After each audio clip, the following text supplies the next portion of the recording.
Was anybody else expecting it to not be like cow's milk, but like duck No, milk or no, Maybe it was bat milk. Duck milk? Did ducks produce milk? I don't think No. so. Duck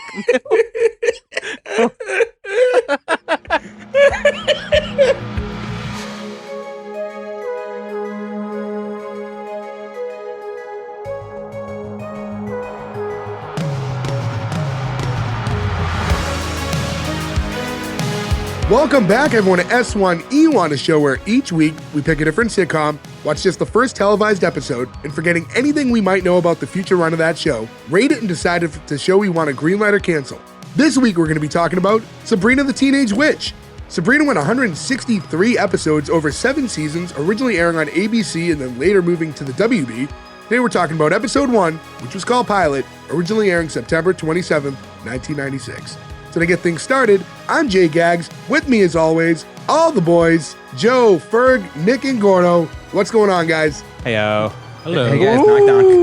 Hey, knock knock. Who's there? Brad. Brad. Brad, why the fuck did we watch this and ruin our childhood? Holy shit, this should have been left in 1996. Didn't God ruin my damn it. childhood. I never watched it. You never watched it back You in the never day? watched this? Really? No, I Really? thought it was for girls. Why does this keep coming up? This is I'm so sorry. weirdly gender biased. It was the 90s, and it was a teenage girl. Which I loved it. I had a huge crush on Carolyn Ray when this came out, though. I'm not gonna Dude, me too. lie. Hell yeah. Not Sabrina? Talking to Melissa Joan Hart never did it for me. Like I was talking about that in the chat. We grew up with her, but I was never like I never had like a crush on her for some reason. Right there She with was- you, yeah. Like no shade on Melissa Joan Hart, but Carolyn Ray was the one for me Yeah, in this show. Aunt, Nick, I'm Aunt glad you're right there. Hilda. Ooh wee. I And, like the other one. Zelda? Carolyn Ray was great on that last cut. What was that fucking last one? LOL laughing show? Canada, one of the funniest So good. hours of TV put out in the past 20 years.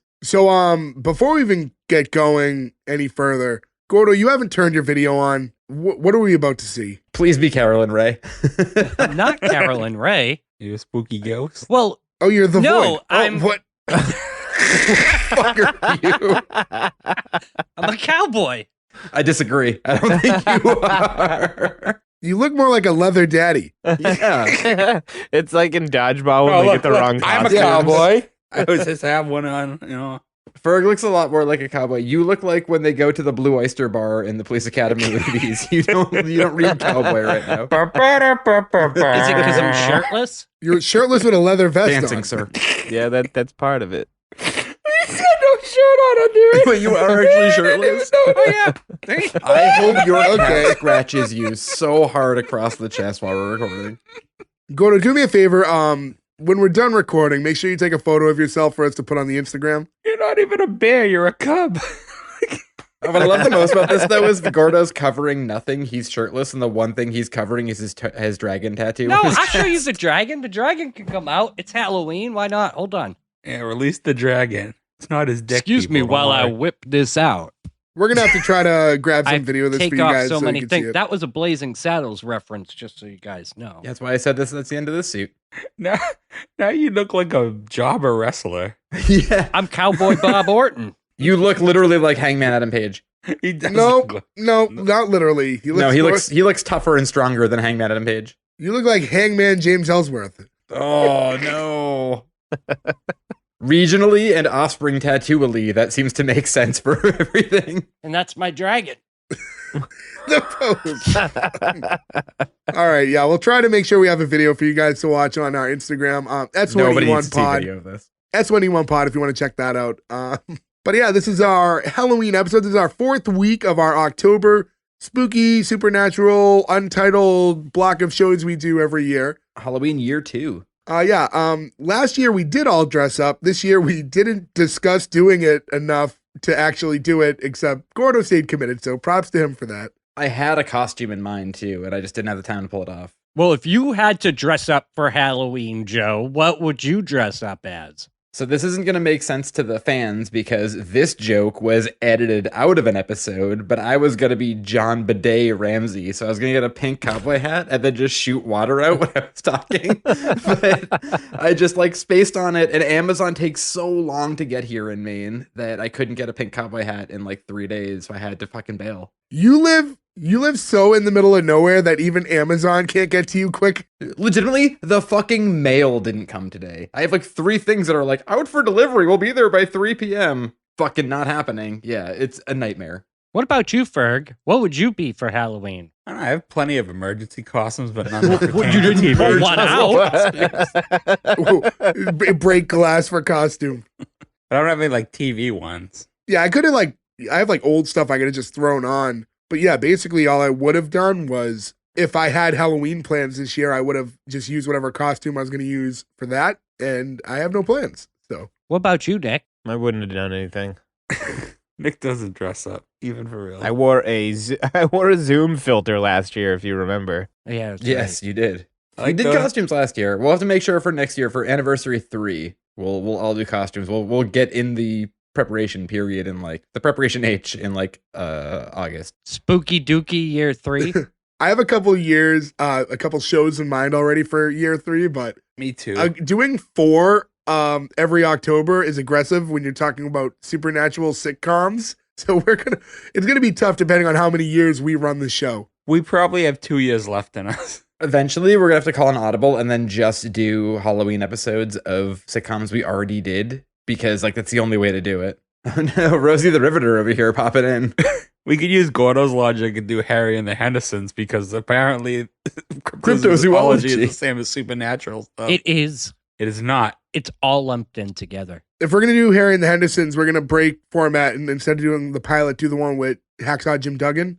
Oh man. No, you don't get to suddenly want to break format whenever we ask. You're like, no, we have to do stuff the way we always do. to do it like this. Yeah, if we were gonna break format, everybody listening right now would have already heard the aborted Pete and Pete episode. Anytime one of us was like, I have a sniffle, and we're all like, let's just fucking not record tonight. You're the only one who's like, I have a sniffle, we shouldn't record tonight. The rest of us just come in sick. I recorded 2 weeks with COVID. The only time I didn't record was due to a very bad COVID where I could not record. What about that time you got the poops in like December last year? The poops? Were we flying kites together? I don't recall. All right, hold on. Moving right along. Let's get into the actual talking about Sabrina.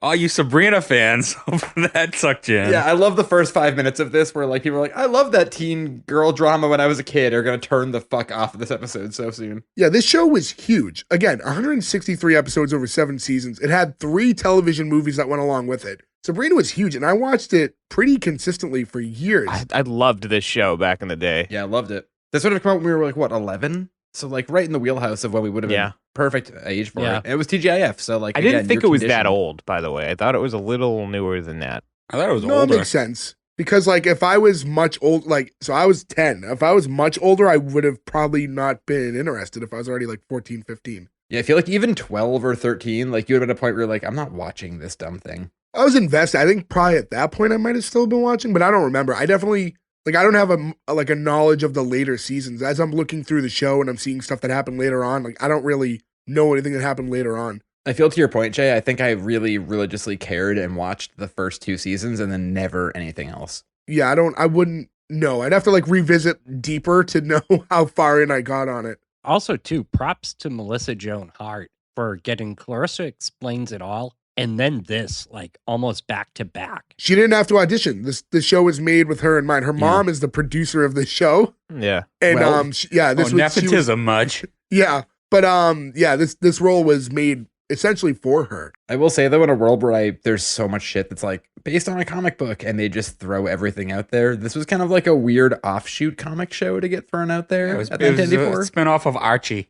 Very weird. Yeah, I literally had no idea until again reading up on it, doing the notes for the show. And they never even threw in, you never met Archie or Jughead or anyone in the show. Which I think is a shame because I mean I fucking have never seen Riverdale and I refuse to. But like, Don't. It's terrible. I refuse to. I'm just not gonna do it. The only adaptation of the Archies I can think of is in The Simpsons when Archie and them throw Homer out of the car and go, "Stay out of Riverdale," which is like the only thing I can think of from that time I'd care about. I don't want to watch a teen drama about a kid with a crown. That's weird. I don't want like it to be overly done, but like a little nod to it wouldn't have been so bad. She could have just had a friend named Archie or be like, "What are you, a Jughead?" Fine, like you make the joke, you know? But Archie's met Freddy Krueger. He's met the Punisher. He's met The Ramones. the Ramones. He's met the Predator. That that series has just spun off into so many different stuff, and like people don't even realize like just how like crazy Archie was. It's like, Who is that made for? Like, who's like, ooh, the Archie vs. Freddy comic came out. According to I guess I'm Ferg, not girls, so it's okay. I said back then I thought it was for girls. I didn't know until now that For doing his board impression, everybody knows it's for girls. Well, there was, Gordo said recently he didn't watch them because he thought it was for girls, and you're the first one who got on him. Blossom. You're like, yeah, which is around the same time. Like, just because there was a girl main character doesn't mean that it was for girls. Meanwhile, at the same time, maybe this is how I learned my lesson, so I was able to correct him. You saw this and you were like, you're right, Blossom was great. Also, Gordo, update. I looked and Blossom is not available on Blu-ray, but you can buy singular seasons on DVDs, so let me know if you want season 1 or a totally random season, which might be funnier. Get him a totally random season. Like Blossom season 11. Like, whoa, we're 35, whoa. well, to lump that all together, Melissa Joan Hart and Joey Lawrence ended up having a show together. That's true. Which we'll eventually cover. Wasn't it just called Melissa and Joey? Yeah, it was something like that. I don't remember like the exact name, but it was basically their names. And Nick, not to put it up early, but I figure we should get out of the way. Melissa Joan Hart, big wrestling fan. Yeah, she is. She was at the AEW recently. Oh, so she has terrible taste too? Stop it. We won't get over, let's not over wrestling because I don't know. We've already, our Sabrina crowd is like, oh, I love that show. Let me listen to a podcast about it. It's like, well, they spent 10 minutes talking about themselves and then they just started talking about wrestling. I will say though, it is, we're all from Massachusetts, right? It is October and there's a character named Salem, right? So this show is not in Salem. It's based in a fictional town in Massachusetts that I assume you're to believe is like one town over. Westbridge, yeah. So, did you know that the animatronic for Salem is actually the same animatronic they use in Hocus Pocus for Thackeray Binks? Thanks to IMDb, I did know that.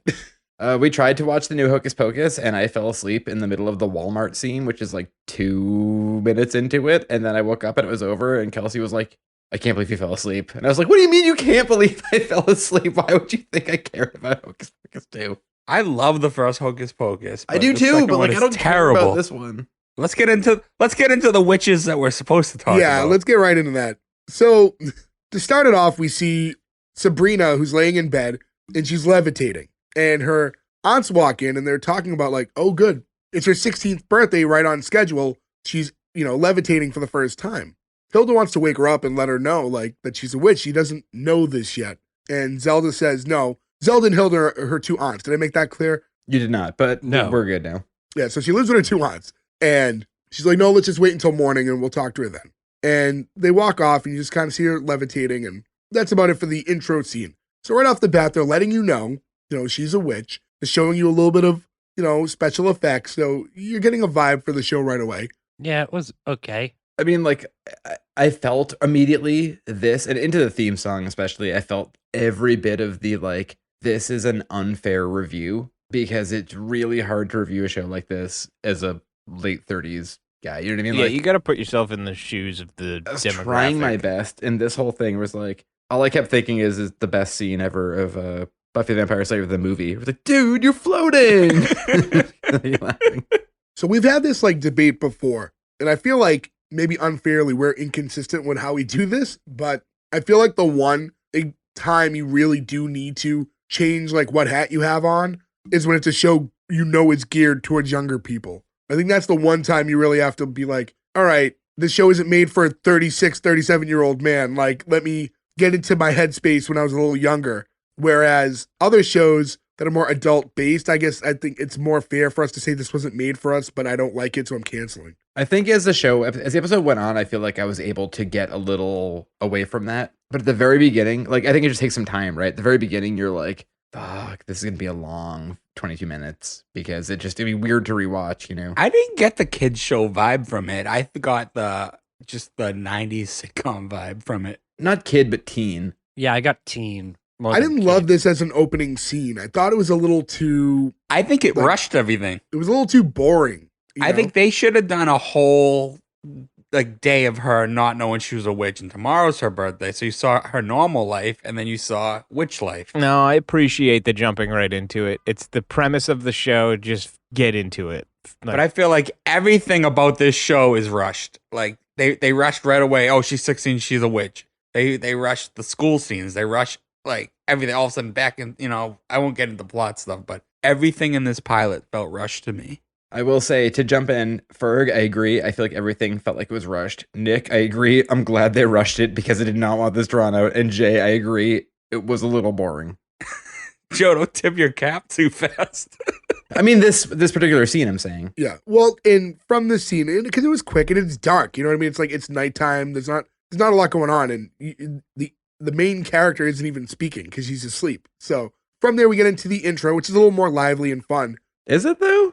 Yeah, it's nice, fun little music. It just sounds like a bad fake Gin Blossom song. And the Gin Blossoms never wrote a bad song, and this is a weird bad take on a Gin Blossom song. That's a bold statement. It's a bold statement. I will stand by. The Gin If you Blossoms remember fucking too, this rule. intro was different every episode. They changed like the end part of it. Yeah, right? like her end costume or whatever, she would always say something different or whatever. Yeah, so to lay it out, it's pretty much like just like a dark backdrop, and you just see her in front of a long mirror, and she's using her powers to change her outfits, and that's what the intro is over that like upbeat music. And the joke of this episode is she ends up in a witch's costume and says, "Well, that doesn't fit." This song sounds like at the end you should be like pizza rolls. Like every time they say something, I just want to yell like Totinos. Do the Gin Blossoms do any pizza roll commercials? No, but I'm assuming they would now if asked. But Hey, give us a commercial. We haven't eaten in weeks. It's kind of like Clarissa Explains It All. She kind of did the same thing in that intro too. That was another like her in front of a green screen interacting with the words. Yeah, and it was a stuff. white background. She was trying to write her name the whole time, and the characters just kept showing up. That is a show that I would like to eventually cover and look back at. We get to the first scene post intro, and we see Sabrina heading down to the like dining room area, about to have like breakfast before school with her two aunts, and it's her birthday. And they wish her a happy birthday, and they get her a gift. And she sits down to open up the gift, and it's a small cauldron. A smaldron, if you will. Yes, a smaldron, as they're most typically called. And she's like, "Oh, thanks," because again, she doesn't know she's a witch, and so the cauldron's throwing her off a little bit. She didn't know why that was being gifted to her. make soup in it. For soups, yeah. Also, right off the bat, I noticed the cameras like move along. It's not that standard like static shot that a lot of There's a sitcoms lot of do. that in this, yeah. And that like threw me right off the bat. This was like kind of that weird point where sitcoms were kind of taking that turn a little bit more, right? Because before this, which is still like mid 90s, the very few shows that I can remember that you were getting that kind of camera work off a quote unquote sitcom. Yeah, like there's effort put into this for sure. And they got it. The casting is really good. Like the storyline of it is very simple, but the casting is good. There's money in it. They're trying to do a thing and they succeed at it. And it does feel, it's weird. This didn't feel to me like Saved by the Bell, but it felt very much like Saved by the Bell, the new class. How dare you? Well, I just mean like that type of filming, the way it looked. Like Saved by the Bell almost has like the film stock changes over time. You know what I mean? At least give them the college years. New class. Ugh. Well, the college years looked like Saved by the Bell, but Saved by the Bell, the new class, looked like the cheaper, degraded version of film. They didn't want to spend the same amount of money, and this like looks like that. All the high school scenes to me reminded me of Saved by the Bell, the new class. Which also, if you guys watch the what's that Dark Side of Comedy episode on Screech, there were some candid interviews with God, what's his fuck that we made fun of the entire episode, who owns Dustin the Max. Diamond? Max. Oh yeah. Oh, the magician. The rapey magician. The rapey magician's all over it being like, he seemed fine to me. Like, I don't know if I trust you, bud.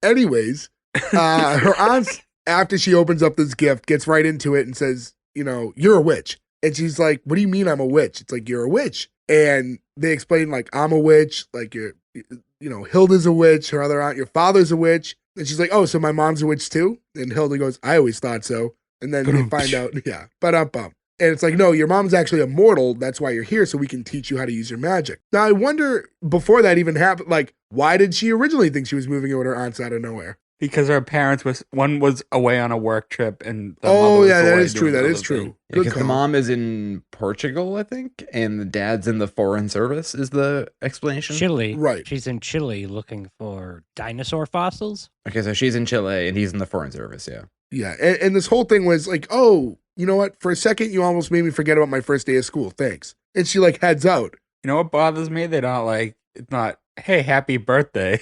It's her 16th Well, they gave her the birthday. gift. Yeah, no, they gave the cauldron was the gift for her birthday. I don't know, man. Is it like a Pee Wee style, like a pancake with a sausage smile and strawberry eyes sort of thing? Like she's a 16-year-old girl who's clearly living there for not a long time, starting her first day at a new school. Like I feel like they should have like gussied up the birthday a little to be like, hey, we care Well, about we see you. their attempt at a birthday party later in the episode. You got to remember too, these are two women who don't have kids and all of a sudden are like parenting this child.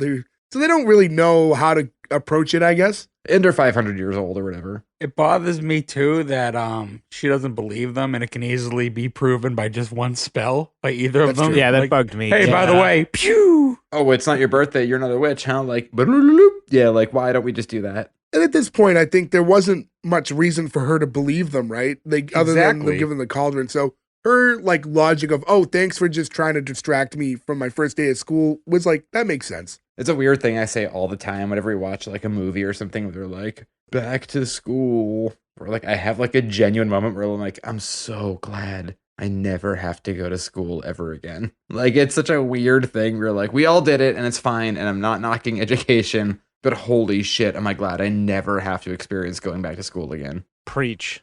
And now I get to get up early and go to work. Oh, yeah, and earlier and nightmarishly more, I'm sure. But it's not school. At least school, I had all of you. Yeah, all our friends were at school. Yeah, now work. I'm like in a room alone all day, being like, "Hey Joe, oh hey Joe, how's it going?" Like there's like nobody around.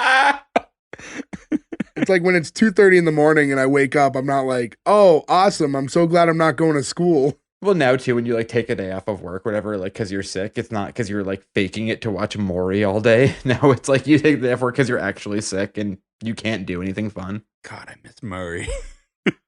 I want to just close out this scene. As Sabrina's walking out, the cat's posted up on like on the porch or whatever, and she's talking to the cat, but kind of to the audience in a way by doing so. It's like, oh, my aunts try hard, but you have to admit they're pretty weird. And she walks off, and that's when the cat Salem, under his breath, goes, "You have no idea." So you're seeing, we as the audience are seeing, she doesn't get to see it yet, but the cat talks. To my knowledge, it's the only time that she breaks the fourth wall, right? And talks to the audience. Well, she's talking to the cat, but she kind of is. But she's kind of looking in the camera. She's Yeah. looking at the camera and goes, my aunts are weird. Like, It's very Clarissa, to be honest. Yeah. That's the thing. Yeah. That's what Clarissa was. So they're probably trying to shoehorn some of that in there too. It's very pilot too, though, because you can have like a grace period in a pilot where you're like winking at the camera, being like, so the next 300 episodes are going to be like this, and we won't do this again, but I'm sort of letting you in now, Well, I mean, I think it's also a nod, like you guys said, to Clarissa, just to kind of rope them in and be like a little bit of nostalgia from like 2 years ago.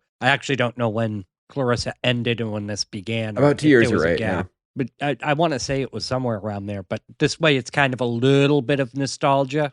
Yeah, I can't remember how long Clarissa ran for, but I think know 91 to 94, so I think this is 2 years.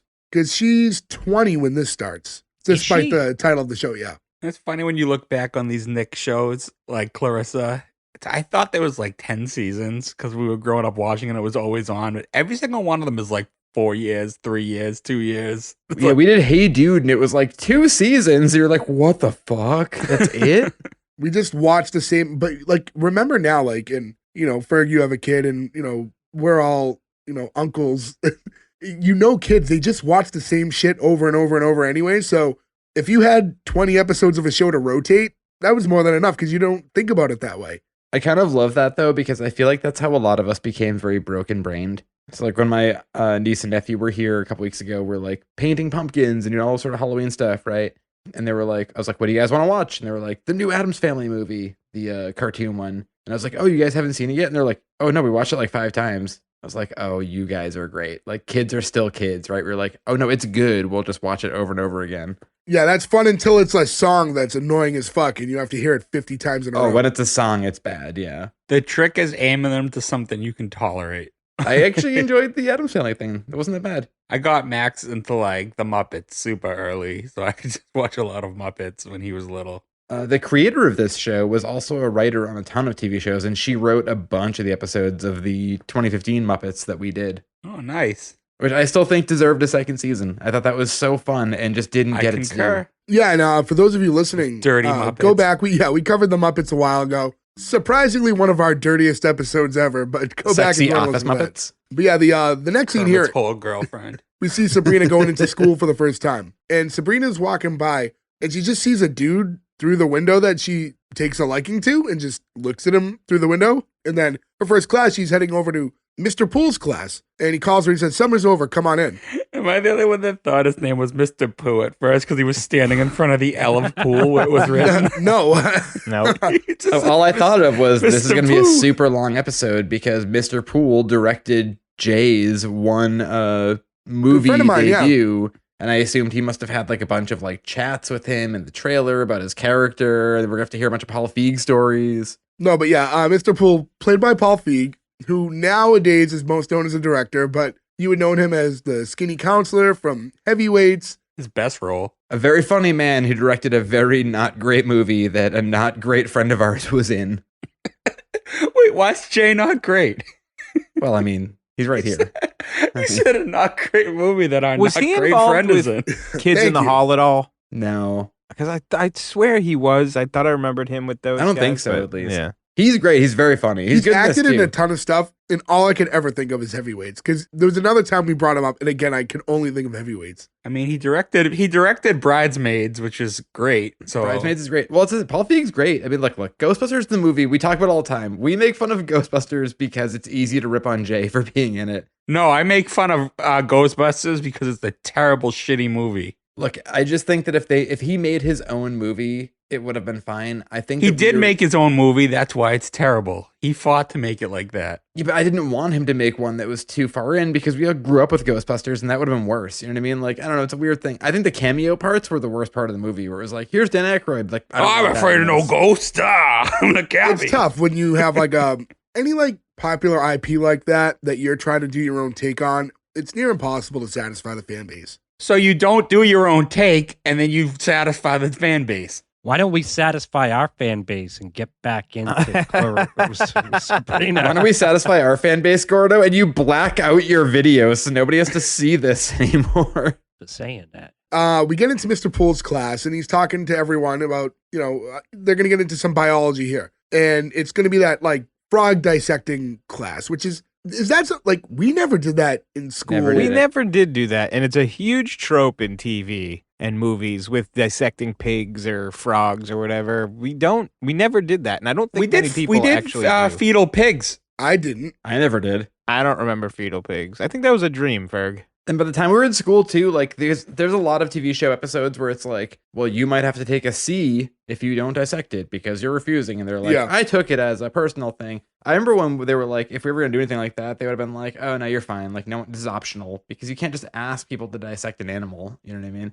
Well, the world's different now versus then, but Sure. But I'm saying like even by the time we were in high school, which was 20 years ago. Also, it's the first day of school, so that's even more fucked up. Welcome to biology, everybody. You destroy this animal with a sharp knife. Nope. And now they just wouldn't even give kids knives that sharp, right? Like that's a terrible thing to do. It's like prison rules in school now. Right, yeah. I was going to say, that's more of like, I remember my mom telling me that they did that, like dissecting frogs. So I think maybe that's where it comes from, is that the writers are of the age that they did it. And they're retelling their kind of. That's a good point. Maybe we just missed it by 10 years. Maybe it was more common. it could also just be something like we all went to the same school. Our school may have just not did it. Like other I'm people. telling you, it We was a didn't have thing. the money for anything. They weren't going to like give us like dead frogs. Yeah, but we had great tater tots though. Tater tots is one of those things, though, to me, like mozzarella sticks. It's like basically 99% of the world orders it from the same bulk company. Like, Oh, yeah, it's yeah. very tough to mess them up. It's a lot of work to make it bad. You have to like purposely fuck them up. Listen, we can't afford frogs, but here's Selena for the 10th time. Oh man, I love Selena so much. I killed my best friend.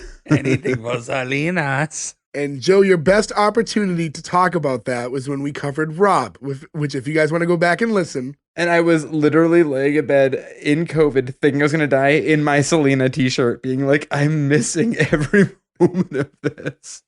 My Selena t-shirt that I bought on clearance at the Walmart and was like, this is the best $5 ever. But before they get to doing the frog dissecting, we have this scene where, all right, everyone pick a lab partner. And you see like, everyone kind of searching around, and Sabrina locks eyes with the guy she was looking at earlier. And it looks like, that moment's about to happen until she's cut off by another girl named Libby. And Libby's crossed the room at a different table and then yells over to this guy who we find out his name is Harvey. And she just shouts out like, Harvey, I'll be your lab partner. And it just kind of ends there. Also weird to have a character who's be a teenage like love interest in what's his last name? Like Kinkle. Like maybe we don't use the word kink in this guy's last name. I don't know. We could have called him Smith. That seems weird for a teenage thing. Kinkle? Well, it's depending on how perverted your mind is, I Which guess. we've established. Which we've established. I'm sorry. Welcome to this show.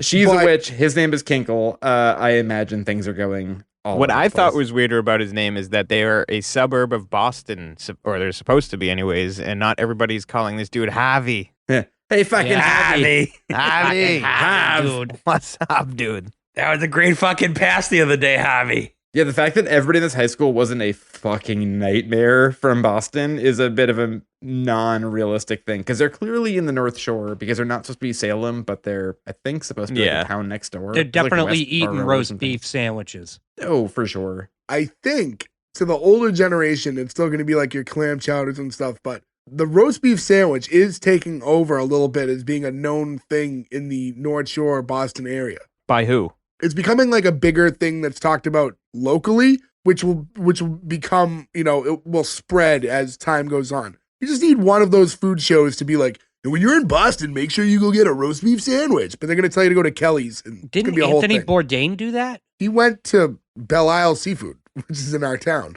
No, but didn't he also do a roast beef sandwich? I'm sure he's done. I'm sure like diners, drive-ins, and dives have gone to some of these places, but I was working on a big job somewhere, and I was with a bunch of people who weren't from here, but we were actually at the hotel that our friend's wedding was at recently, and we were there for like 2 weeks, and we were trying to figure out lunch one day, and I said, we should all get roast beef sandwiches if you've never had them, because they were all from different parts of the country, and they continued to eat roast beef sandwiches for the next 3 days, and holy shit. one of them on the third day was like, I need a nap. I'm like, yeah, I can't believe you've made it this far. These things are huge. Huge and full of gravy and cheese. Like, yeah, it's a tough meal. But again, to go back to the episode, now we're getting to the time to actually dissect the frogs. And Sabrina's paired up with this girl named Jenny. This is the first time we're seeing her. Jenny sucks. Okay. Please elaborate. Why do you not like Jenny? Because I didn't like her stupid Brad Pitt joke. But you should like her because she was in a Canadian teen drama before this where her co-star was Will Sasso, which now I'm obsessed with finding and need to see every episode of.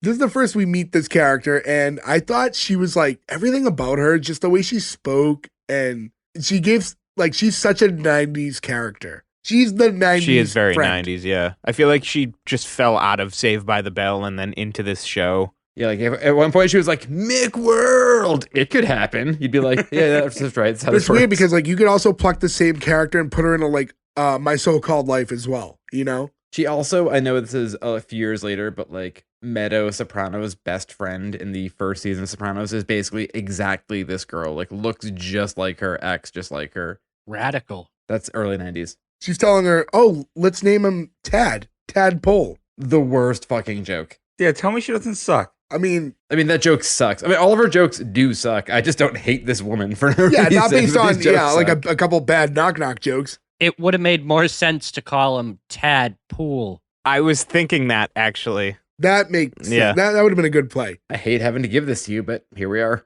Jenny's telling Sabrina, like, because Sabrina thanked her for being her lab partner. She's like, oh, no problem. Like, I was the new kid last year. And Sabrina's like, oh, can I ask you a question? Do you ever feel like you don't fit in? And she's like, yeah, all the time. But, she said she researched it and awkward people tend to be much more successful later in life. I flagged that and was like, okay, so since we were all super awkward and we now are later in life, do you guys feel really successful? Hey, we got a podcast now. No, I think that when you take our like us out of it, right? But when you look at some of the more not famous but like wealthy, like entrepreneurial types, you do see a trend of, those stranger people. You're called awkward and dorky when you're poor, and you're called eccentric when you're rich. There's a difference. Yeah, you got like the Zuckerbergs and the Bezoses of the world who, without money, are the weirdest fucking people Yeah. you'll ever meet. So there is Yeah. some weight to that. Yeah, It's there's just, some weight to that. Yeah, I mean, those guys are so weirdly awkward. I'm spitting truth here. But also, too, let's also not gloss over the fact this is still the first fucking day of school. Like, we didn't time Yeah. travel The school sucks because they make them dissect the frog.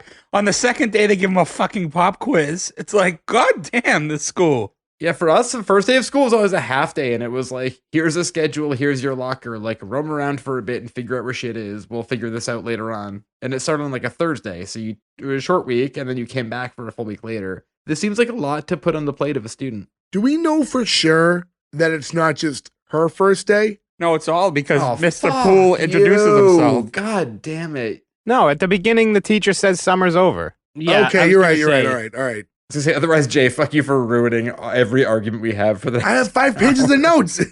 I do too, and I hate that so much. Yeah. So while they're having the conversation, Mr. Poole walks up and he goes, "Oh, look, girls, you've bored your frog to death," and hands a scalpel to Sabrina. He says, "All right, slice and dice." It's like, ugh. I have my notes right here. This is starting to feel very Saved by the Bell. Yeah. The teacher scene really drives it home. You don't even know what the fuck you're cutting into. Well, it's a Like, frog. you don't know how to dissect a frog. Like, it's first day of school. And that's why you wouldn't do it on the first day of school. Yeah, you wouldn't just be like, It's here's not a even fucking that, though. scalpel. It's the first thing he does. He doesn't teach anything. He just says, cut this frog open. He gives them his name and then just says, cut this frog open. He doesn't get into anything. He also says like, too, like, I'm not going to learn your names. He just is like very matter of fact about it. It's like, I'm this guy. I don't care who you are. Cut the frog. This would have benefited from the teacher having a Boston accent. He's a little sadistic, I guess. Maybe he's just Kid, so fucking excited. cut this frog, kid. Here's a scalpel. You bored your fucking frog to death. Now go cut your frog. Slice and dice, dude. I don't think that would have translated to a broader audience. Is he played by Bill Burr now? I wish. I would love this show so much more if Bill Burr was in it for like half a second. Imagine if, instead of him being like, "Oh, you bored your frog to death," you just see Bill Burr pop and goes, "Cut your fucking frog open." But we did get a celebrity cameo later in the episode. We have multiple, actually. Yeah. We'll get Multiple. into it. Okay. Yeah. There's at least 3. Yeah, at least 3 that I could think of. I like how you only noticed the one in the middle. Yeah. No, I knew the other guy. You didn't know who the other person was, really? We'll get into it. But they're like one person. We'll get into it later on when we talk about Yeah. that scene. So, as they're sitting there looking over this frog, it's, they don't want to do it. And Sabrina's like, "Oh, I hate doing this. If only there was a way I could bring these frogs back to life." And she's pointing, you have to do it, right? There has to be a reason for her to point. But she's going, "I think the heart's right around," and she's spinning her finger and the points. It says here, which, as she was warned before, don't point at anything. It's a very natural way to point. It's right here. And but when she points, you see like the frog, there's like a little flash and like the frog gets like it was a quick kind of glow. It wasn't a lot to it. But next thing you know, Tad's alive. Pretty good CG for the time. Yeah, it wasn't bad. Which is funny because later on, that changes drastically because some of the worst CGI in the world happens later on in this episode. It's the 90s. They're testing stuff. It's that time though. There's a couple that are really good, a couple that are really bad, and you just I didn't think it was CG. I thought they just let a frog jump off the table. Well, later on, there's legitimate CG. but yeah, we see the frog jumping around. This, I will say, that was bullshit because later on you find out where they're like, look, these are your powers. You can't do this. You can't do that, blah, blah. But never once did they stop her from being like, oh, by the way, dead things, you can totally bring them back to life. That is not a power you should give a 16-year-old. Maybe that's just not humans. I don't know. It's just she has some super godly powers. She's a very Yeah, she can powerful bring witch. things. I don't like doing it. It's not a pretty picture. It's I an Aladdin die. joke. You guys remember Aladdin? But yeah, no. And she's like, how'd that happen when she sees that he's alive? So she's not putting two and two together yet. Jenny says, it's Frankenfrog. Frog, did you think that was funny? Frankenfrog? No, because it should have been Frankenfrog's monster. Duh. Doy. Ferg, also I thought of you at this scene because I kept thinking in my head, oh, it's Silence of the Chickens in here. That scene closed out with Mr. Poole saying, Mike from Cadaver Shack's going to hear from me. Wow, wow. I'll say this. His lines are probably my favorite in the episode. He's pretty funny. Yeah, he's But he's good. really He is energy. funny. It just feels of the time. And then all of a sudden they started playing Love Machine and he started dancing. Yeah. The next scene I thought felt very like of the time 90s. It was like all the girls getting ready in the bathroom and Sabrina walks in and it's like, oh, I'm just here to wash my hands, the frog juice. And Libby just fucking hates her right off the bat, right? Like right from the beginning, probably because she was talking to Harvey. But like aggressively hates her. Yeah. Because he says to her, like, if you stink, I'm not sure it's fair to blame the frog. And it's like, you've never spoke to this girl in your life. That's the first thing you're saying to her, is accusing her of stinking. It's natural for the upperclassmen to hate the freshmen. I guess that's not fair, but I guess that's true to how the world works. I mean, it shouldn't be natural, but it is. Yeah. It was just like what an aggressive thing to say to this girl the first time you ever talked to her. As somebody who stinks all the time, I take offense. Yeah. Sabrina replies and says, well, at least I don't splash aftershave on me to remind me of some boy who dumped me last summer. So she's also psychic. She can bring people back from the dead, and she's psychic. She's so powerful. And like, not to break, because, as we do, we try to stick it to this episode, but I had read like, they wrote this and they never touched on that again. Like that element of power never came back. It's too much is probably why, yeah. Because she's like, how did I know that? Like she thought her incredible sense of smell told her. I mean, what else are you going to come up with? That's good enough logic right there if you don't know how you got it. Her retort should be, well, you certainly stink. And she's like, oh, I guess I have a good sense of smell. She goes to leave. She's like, I better get going. Smell you later, which, all right. Anything that's the most 90s line of the show. Oh yeah, for sure. Yeah, like you're not mad about it, but you're like, Jesus Christ. Smell you later.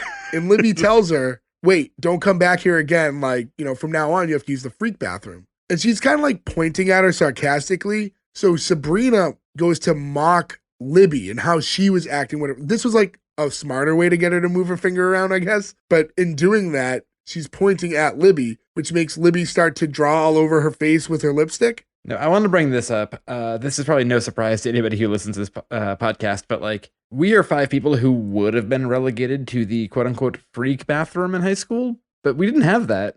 No, there's not enough bathrooms for that. Every bathroom was trash though, so like, I mean, every bathroom was just like people smoking and it was garbage or whatever. In Winthrop, every bathroom was the freak bathroom. Right, but I was just always, you see this so much in sitcoms or whatever. It's like, you've got to go to the fucking freak bathroom or whatever. Or like, this is where the weirdos pee. It's like, it's not how this works in real life. Like nobody's in there that long. No. Again, there's not enough bathrooms in a school to like have one for each group. Like, what kind of campus do you have? Like, is this like fucking Google or MIT or something where there's 10,000 bathrooms in there? It's like, oh, 3rd floor to the left. That's where the weirdos pee. It's like, no, that's not how this works. Like, nobody gives a shit. Did you think that her drawing on her face with the lipstick went on a little too long to the point where it got awkward? All I kept thinking about is, have you guys read Tammy Sitch Sonny's book? Nope. No. Oh, well, you're missing out because there are some gems like the chapter where she talks about where Shawn Michaels liked to have sex with her over a sink in front of a mirror and then make her put her lipstick on the entire time so that by the end of it, she just had lipstick all over her face, which is all I could think of when she was putting the lipstick on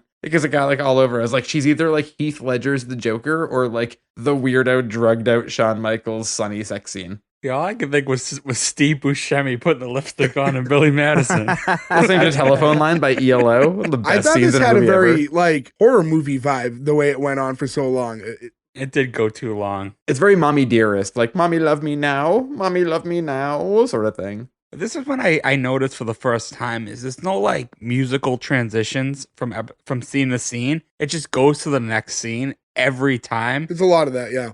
And one thing I want to note too is Sabrina sees this happening, and you see the shot of her like from the background looking through that mirror, seeing Libby doing this to herself. And I think this was maybe the first time she understood that she had powers, although later on she still questions it. But this is probably the first time she's realizing that her aunts might be right. Yeah, there's like an understanding of it that might be a thing. The following scene, she's heading back home and she sees her aunts who she walks in the room, they go, surprise. And Sabrina comments on it because it's like, oh, look, a party, sort of. It's like to call it a surprise party was like a little much. They should have had like The Office, "It is your birthday" sign in the background. Like it was so low end. It's just them in the dining room and they have a cake and there's no one else invited. Yeah. So why yell surprise? Why not be like, oh, happy birthday, hon, we got you a cake. It's funny, at 16, you're like, I wanted more. But at 36, I'm like, this is literally the speed every birthday I have now is. Just like, oh, we got you a cake. Like, cool. Can we just like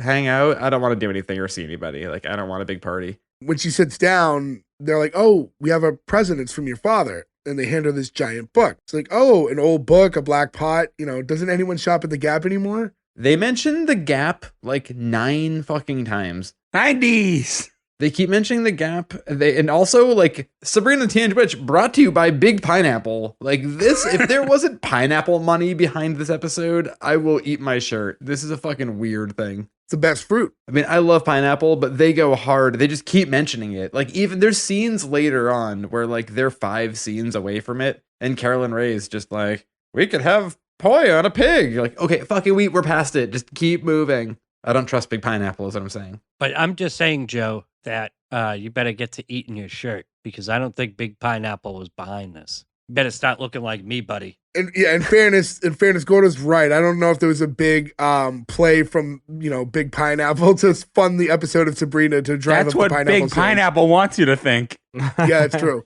Dole's just like those big circular cans in their hands, like yeah. The book that she's handed is called The Discovery of Magic. Why'd he give me this? Because this is from her father. And she opens it up. There's like a big red bookmarker in there. It's a giant old book. She opens it up and then she's like, oh, this old magician looks just like my dad. And then the old magician in the book goes, surprise. And it's like the effect is like the page is still, but now he is moving. Like the picture of him is moving on the page. Like Harry Potter. I've never seen a Harry Potter movie. Yeah, but it's a decent effect for the time. it is, yeah. It's not Harry Potter, bad. but Gordo, I must say, not like Harry Potter, like Clarissa. This is first. That's true. Yeah, Harry Potter ripped off Clarissa. No, I will. I mean, also, too, it would have been better if Hagrid just came down and went, you're a wizard, Sabrina. R.I.P. R.I.P. He says, like, this is your dad, like, it's not like an effect, like, because she thought it was like a hologram. But he says, like, this is your dad, and she's like, wow, Hallmark's gone really high tech. So she still doesn't get it, right at this point, or is she just in denial? And I think she's trying just to in fight denial about it, yeah. It's a lot to take in. It's easy to say she's in but she's lived 16 years of her life where magic is fake. So it's like, you're not going to instantly believe. Right, yeah. This is all real and you're a witch. But now at this point, a frog has come back to life. She's saw the girl put lipstick all over her face. The book's talking to her. The book is talking to her. It's her father in the book. I mean, they can easily mistakenly give her a living frog, and some people are just crazy right on their face. So there's, still possible things. I know that we're always looking for points to reference Little Nicky, but when he's explaining who everybody is, all I kept thinking of was like, my dad's in hell and he's falling apart. Like, it's tough when parents get older. Also, just real quick, this actor, a lot of people in this have been in a million things and done a million interesting things. Like the writer of this or creator of this wrote for The Simpsons and The Critic and all this stuff. But this actor is like the best filmography of all time. If you're a crazy Seinfeld fan, he's in an amazing Seinfeld episode, but he's the second in Rent-A-Cop, which is the Burt Reynolds, Liza Minnelli movie from the late 80s that I fucking love so much. Which the end scene is they literally put a stick of dynamite in a guy's motorcycle helmet and he runs around until his whole body explodes, and it's fucking fantastic. So anybody out there listening you can look that scene up on YouTube. It rules. Oh, yeah. So he's talking and he's explaining to her the situation a little bit, and because she thought he was at the Toronto Midway Motor Lodge, and he asks one of his sisters, like, hey, didn't you explain that she's a witch? And she's like, oh, not this again, and closes the book. It's like, again, I guess heavy denial at this point. I would have liked the book to go, ow.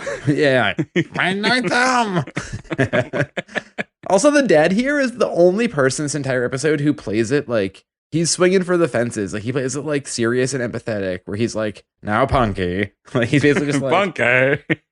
your parents aren't going to get back together and you are a witch. And if you ever need me, I'm here. Like he's like weirdly sweet, and the music changes a little. Like his character is a very weird departure from the rest of the episode. So at this point, Sabrina's like, look, I know you went through a lot of trouble to set up this joke. So, haha, but like, it's over now. And they're like, no, it's just the beginning. You're a witch. And her Aunt Zelda's like, with real magical powers, and now you're 16, you can use them. And you wanted something from the Gap. And I'm thinking, Again, the Gap over and over again. Yes, but also you could have got her an actual birthday present too. Like, all right, she's 16 and her powers are unlocked, and here's the book in the cauldron, but she's still a 16-year-old girl. You could have got her something from the Gap. Here are some anywhere khakis else. or whatever. Yeah, just a normal birthday present. Or you conjure up something from the Gap that proved her she's a fucking witch. You use your goddamn powers in front of her. You're like, oh, here's one of those weird fleece jackets that has no collar. Here you go. It's the Gap in 1996. Enjoy yourself. And you're like, cool, this looks like a box. Thank you for making me fashionable.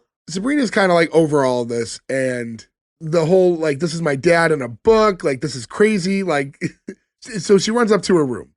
We're also forgetting that the cat has a birthday hat on, and this is where it's That's true. revealed. I didn't mention, I don't think I mentioned that before, but you brought it up at the perfect time, because as she's about to run upstairs, she's like, come on, Salem. And Salem says, can you wait till I finish my milk? So now she's like, did the cat just talk? So this at this point now, right? There's no more denying, right? Even though the book should have been the be all end all, the talking cat has to be the, okay, I've accepted this. Also, anybody who's ever had a cat in their life knows you cannot keep a hat on them that long. They do not enjoy. Now, was he told not to talk until she was 16? Because that's kind of fucked up. Yeah, I imagine he's talking to, well, she just moved there though. It's probably like he's probably aware, like, we can't tell her until she's 16 that she's a witch. So because we also find out he is a witch too. But he wouldn't listen. He's a rebel. The reason why he's a cat is because he's being punished for trying to take over the world. maybe they make it even worse. Maybe, like, Which we can wait till we get to when we dissect his character. But I have some interesting thoughts on how he became a witch. You think he was secretly Hitler, don't you? Because no, my initial thought was that, but the years don't line up, so we can go other ways. But we'll get there. all right, okay. So she's like, oh my God. And she just runs up the stairs because this is a lot. And they're like, we better let our father handle this. And they go, Ted. And then the book just like levitates and follows her up the stairs. And she turns around right before she gets in her room, and she sees the book like just stay like levitating right behind her. And she just lets out like that kind of, big horror movie type scream. And you hear her dad go, Sabrina, open me up. Not open the door, but open me up, because, it's a book or in a book. take a look. It's in a book. My creepy father. LeVar Burton's just like, hey kids, open me up. Like, oh, the last season of Reading Rainbow that was canceled. I get he exists in this book, but he can't leave the book because he's not like, he hasn't been like cast into the book like it's a punishment. Like, no, he's in another dimension. He says that. He said he's in another dimension. Yeah, but he can't just teleport or do some witch stuff to get. Right, there's not a linen closet he can come into. Yeah. Their powers seem to be of convenience, so it's like he can't go to who are the weirdo councils? I'm trying to think of the weirdo tiger guys. Siegfried and Roy. Siegfried and Roy. He can't go to Siegfried and Roy and the singer of Berlin to maybe, because I imagine that's what the other council looks like. It's just Chris Angel. Oh, Sabrina, you're 16. You're officially a mind freak. I'm like, I'm gonna kill myself. I'd rather not. Thank you. Anyways, she's dealing with this, right? She's like, I'm not going to talk to a book. And she's like, oh my God, I'm talking to a book. And she eventually, grabs it and opens it up to the page her father's on. And she's saying like, like none of this makes any sense. And he's trying to explain to her like the reality of the situation and like tell her, I understand, but like you have to like, you're special. It's like, but I don't want to be special. I want to be normal. It's like, I understand, but like you can't be normal. She's like, I thought you were traveling in the foreign service. It's like, I am just, a lot more foreign than you thought. The Deep South. Yeah, exactly. And then she's like, and is mom really digging for fossils in Peru? It's like, yes. And then she's like, well, I want to go live with her. And that's when he tells her that she can't because there's a rule that if you set your eyes on your mother in the next 2 years, she'll turn into a ball of wax. Another interesting line, too. It's just to discourage the mixing of like the races. Yeah, this is like a weird, like, I don't like when they mingle, like a racism thing. It's very strange. Again, Harry Potter touched on it. Muggles. Yeah. So Harry Potter drew a lot from Sabrina. Yeah. So J.K. Rowling just ripped everything off. Yeah. No, there's no like rule against it. In the Harry Potter universe, it's just wizards think they're superior because they have magic. There's not like that you won't get turned into a wax person or anything like that. Now, is Sabrina's powers not as strong because she's like a demi-witch? I would imagine that it's probably more unwieldy. Usually in like other works, for some reason, mixing makes them stronger. But like, that's just like, the strength of humanity. Like Harry Potter is mixed, right? I don't know, guys. I don't think mix is the right term to use anymore. I think that's actually how they phrased it in Harry. I think they actually used a mug blood. That does not sound like something we could say out loud. It's called what? Bud mud? Mug blood, because it's half muggle, so they have muggle blood in them. We drank the drug blood. So, but the father says, this was done because they discouraged mortal witch marriages, as we were talking.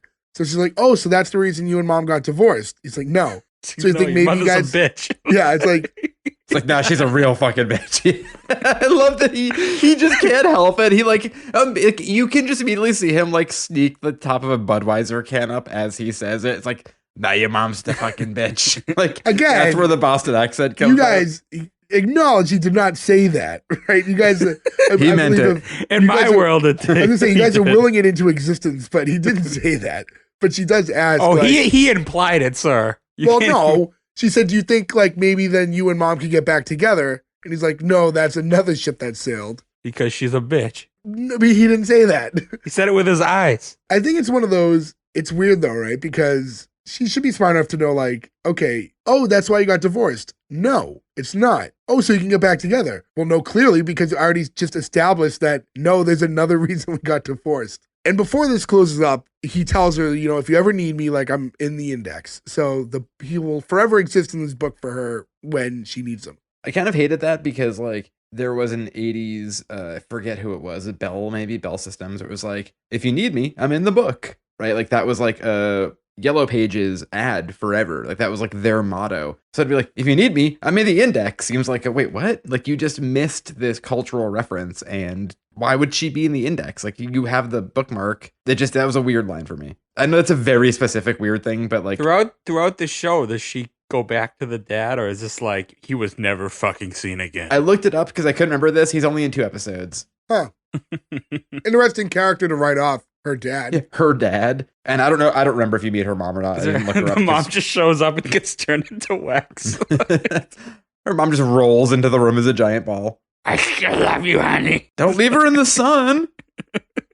Next scene, she's going back down the stairs and her 2 aunts are sitting there playing poker. Zelda accuses Hilda of cheating. She says, I'm not cheating, but she just made it known that she has 5 aces, which unless you have a specialty deck, which there are some that exist, by the way, where there's a 5th suit, which is usually stars, but I don't think that's what they're playing right now. That's real? Yeah, you can buy decks with 5 I suits. never heard of that. This whole scene just plays out like a salsa commercial from the same time, where it's like, 5 aces, where did you learn how to play cards? New York City. Like you saw 2 women playing poker at the dining room table, and you thought of old El Paso salsa was the first thing that drew your brain to? Yes, it was. And then I imagine when they killed one of them, they say, what do you want on your tombstone? And she went, pepperoni and cheese.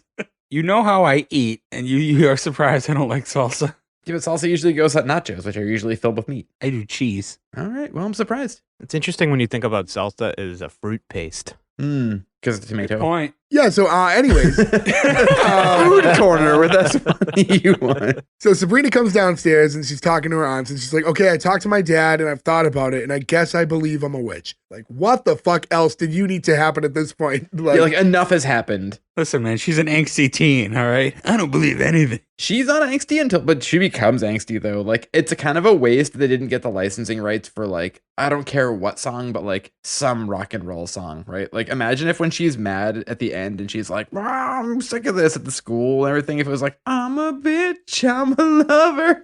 Like, why couldn't they just get the rights to one song? Oh, another fact I saw on IMDb is she's actually in her 20s at this point. I already said that. She was 20 years old. I mean, to be fair, that's better than most like 80s horror movies we all love, where it's like, When they're like 30. this is gonna be the best junior year trip ever. Be like, you're bald. What are you talking about? Like, you were so Prom old. night. You have a gray beard. You go back to like Dawson's Creek and James Van Der Beek looks Yeah. like. Or like the end of 90210 when all those people, speaking of, dude, you're floating. Like all those dudes were in their 30s. You're like, this is just weird. And on that, I think it was like today, for some reason, is the day I've noticed like the most grays in my beard out of nowhere. I was Oh, like, yeah. where did you weren't all there yesterday? What happened? I honestly feel like you guys all have beards, so you don't notice them as much. But like, because I don't, I shave like once a week. When I hit that one, like today was my 1 week mark, you can really tell when they just start poking out from this nothing, you know? Like, because you don't see it every day. You're not used to seeing a beard. They just one day, they're just like, fooled you. Like, oh my God, I have to shave. This looks so fucking bad. Her aunts, now that she's acknowledged that she's a witch, are like, all right, let's start doing some practice runs. So they grab an orange and they put it on a table and they're gonna have her do a simple orange to apple spell. And she goes to do it and she points at the orange and it morphs into a pineapple. One of her Technically aunts is an apple. like, close enough. And Hilda's like, no, it's not. But so she has the power to will a frog back to life by pointing at it and not even knowing what she's doing. But when it comes to turning knowingly change the apple into an orange, or vice versa, rather. Can conjure life. Yeah. Can't change fruit. That does not make sense. I think it has to do with like her like emotional state. Like she didn't care that much about turning an orange into an apple, but she really didn't want to cut open a frog. I mean, I guess so. And when she has some stuff later on too, it's clearly like an anger-based power, probably, where like it heightens it. They do like that flash forward where you now see a room full of pineapples, and Hilda's like making a smoothie. So apparently they were trying over and over and over again, and she just kept turning it. This scene made me think of, and I'm not trying to overanalyze here. Well, I guess I am actually. But let's do it. Overanalyze, bud. So they have all these powers, right? They have all these pineapples, but they broke out the juicer. Why not just be like juice? And now you have like a bunch of juice, or you could just get rid of the pineapples. That's a lot of this stuff. Also, why did they have that many oranges? Yeah. This is from the last failed experiment. When you're talking about stuff like this witchcraft stuff, there's too many loopholes. You have to throw so much logic away because they don't have to do anything. They can just use their magic to do every little thing at all times. Can you imagine how much money you'd save on food? Like if you went to the grocery store and just bought a bunch of like bruised fruit and like cheap things, you came home and you were like, cheeseburger, chicken parm, steak and cheese. Like you just make shit into better food for I'd be so dead cheap. inside a week. Okay, we'd all have like cholesterol heart attacks. Like, well, he ate chicken parm till he died. You don't have to go to the supermarket for that. You could like just get a pile of leaves and turn them into chicken parm if that's the case. Then they're vegetarian. Why did she just not keep trying on the same fruit? Like when she turned the orange into a pineapple, why not try to turn that pineapple into a regular apple? Instead, they just kept starting over. Because then what the fuck is the prop department going to do with 50 pineapples? They need to use them somewhere. Yeah, you don't get 5 minutes of pineapple jokes, which just were not needed. And then she's like, all right, one more try. And then she goes up to Salem and she's like, going to try to turn him into the pineapple. And he's like, okay, cool it. That's enough for one night. What if she succeeded? Or even if she failed in turning, like if you just turn the cat into a pineapple. Now I know this comes into play later. Like, didn't her brain go like, I might kill him?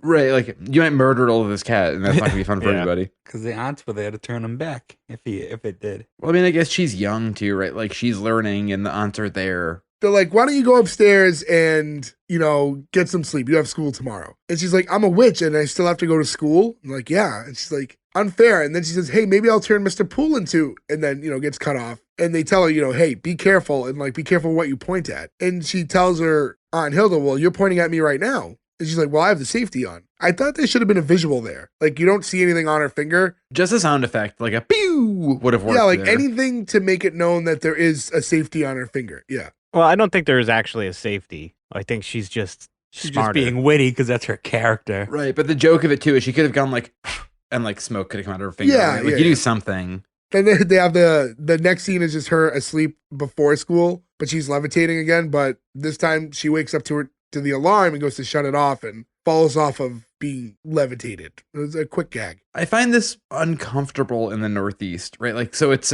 August and you're like, I'm sleeping above the covers. You're like, that's fine, probably comfortable. But it gets really cold here. Like, imagine it's February and you were like, I just went to sleep and I got all nestled and cuddly in my blankets and I'm so happy I'm going to fall asleep. And then you wake up middle of the night, floating in the air and no blankets. You'd be fucking freezing and you'd be miserable. I wake up freezing under the blankets. Year round, all I use is a light comforter and no sheets. Like, the sheets are under me. I always just have a light comforter over me and that's it. Year round? I don't like to be bundled up. No winter blanket. No, like the comforter I have is like a good middle ground. I would rather regulate the temperature of my room than like extra bundle or like I don't want a lot on me. Interesting. But I'll put the heat on in the room so I don't, Well, sure, it doesn't matter. Yeah. I like a thick blanket and to be totally covered, but then my feet sticking out like a grandparent in Willy Wonka for some reason. I know she had to go to school, but I just really felt it was irresponsible to even send her to school on that first day without her having a grasp of her powers.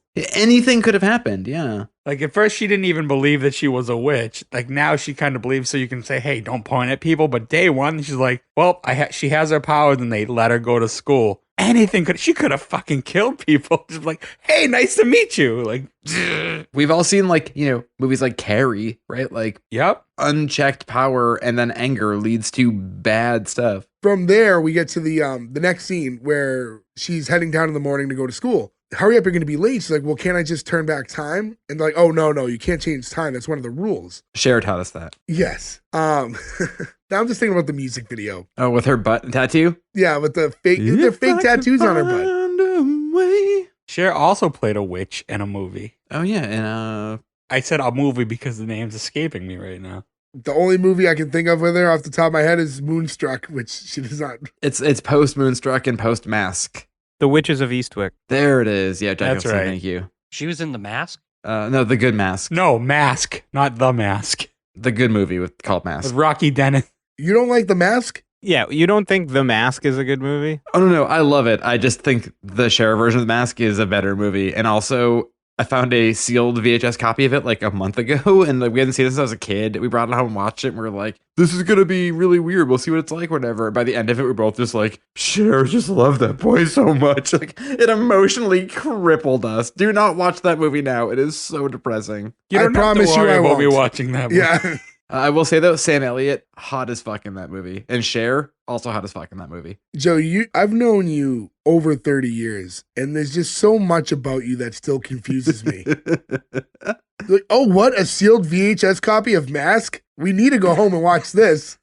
Best dollar I spent that day. It's a situation where she's walking with Jenny down the hallway, and Jenny does the knock knock joke, and we talked about this earlier on. And it's the knock knock. Who's there? Brad. Brad who? Brad Pitt. Is there any other Brad worth mentioning?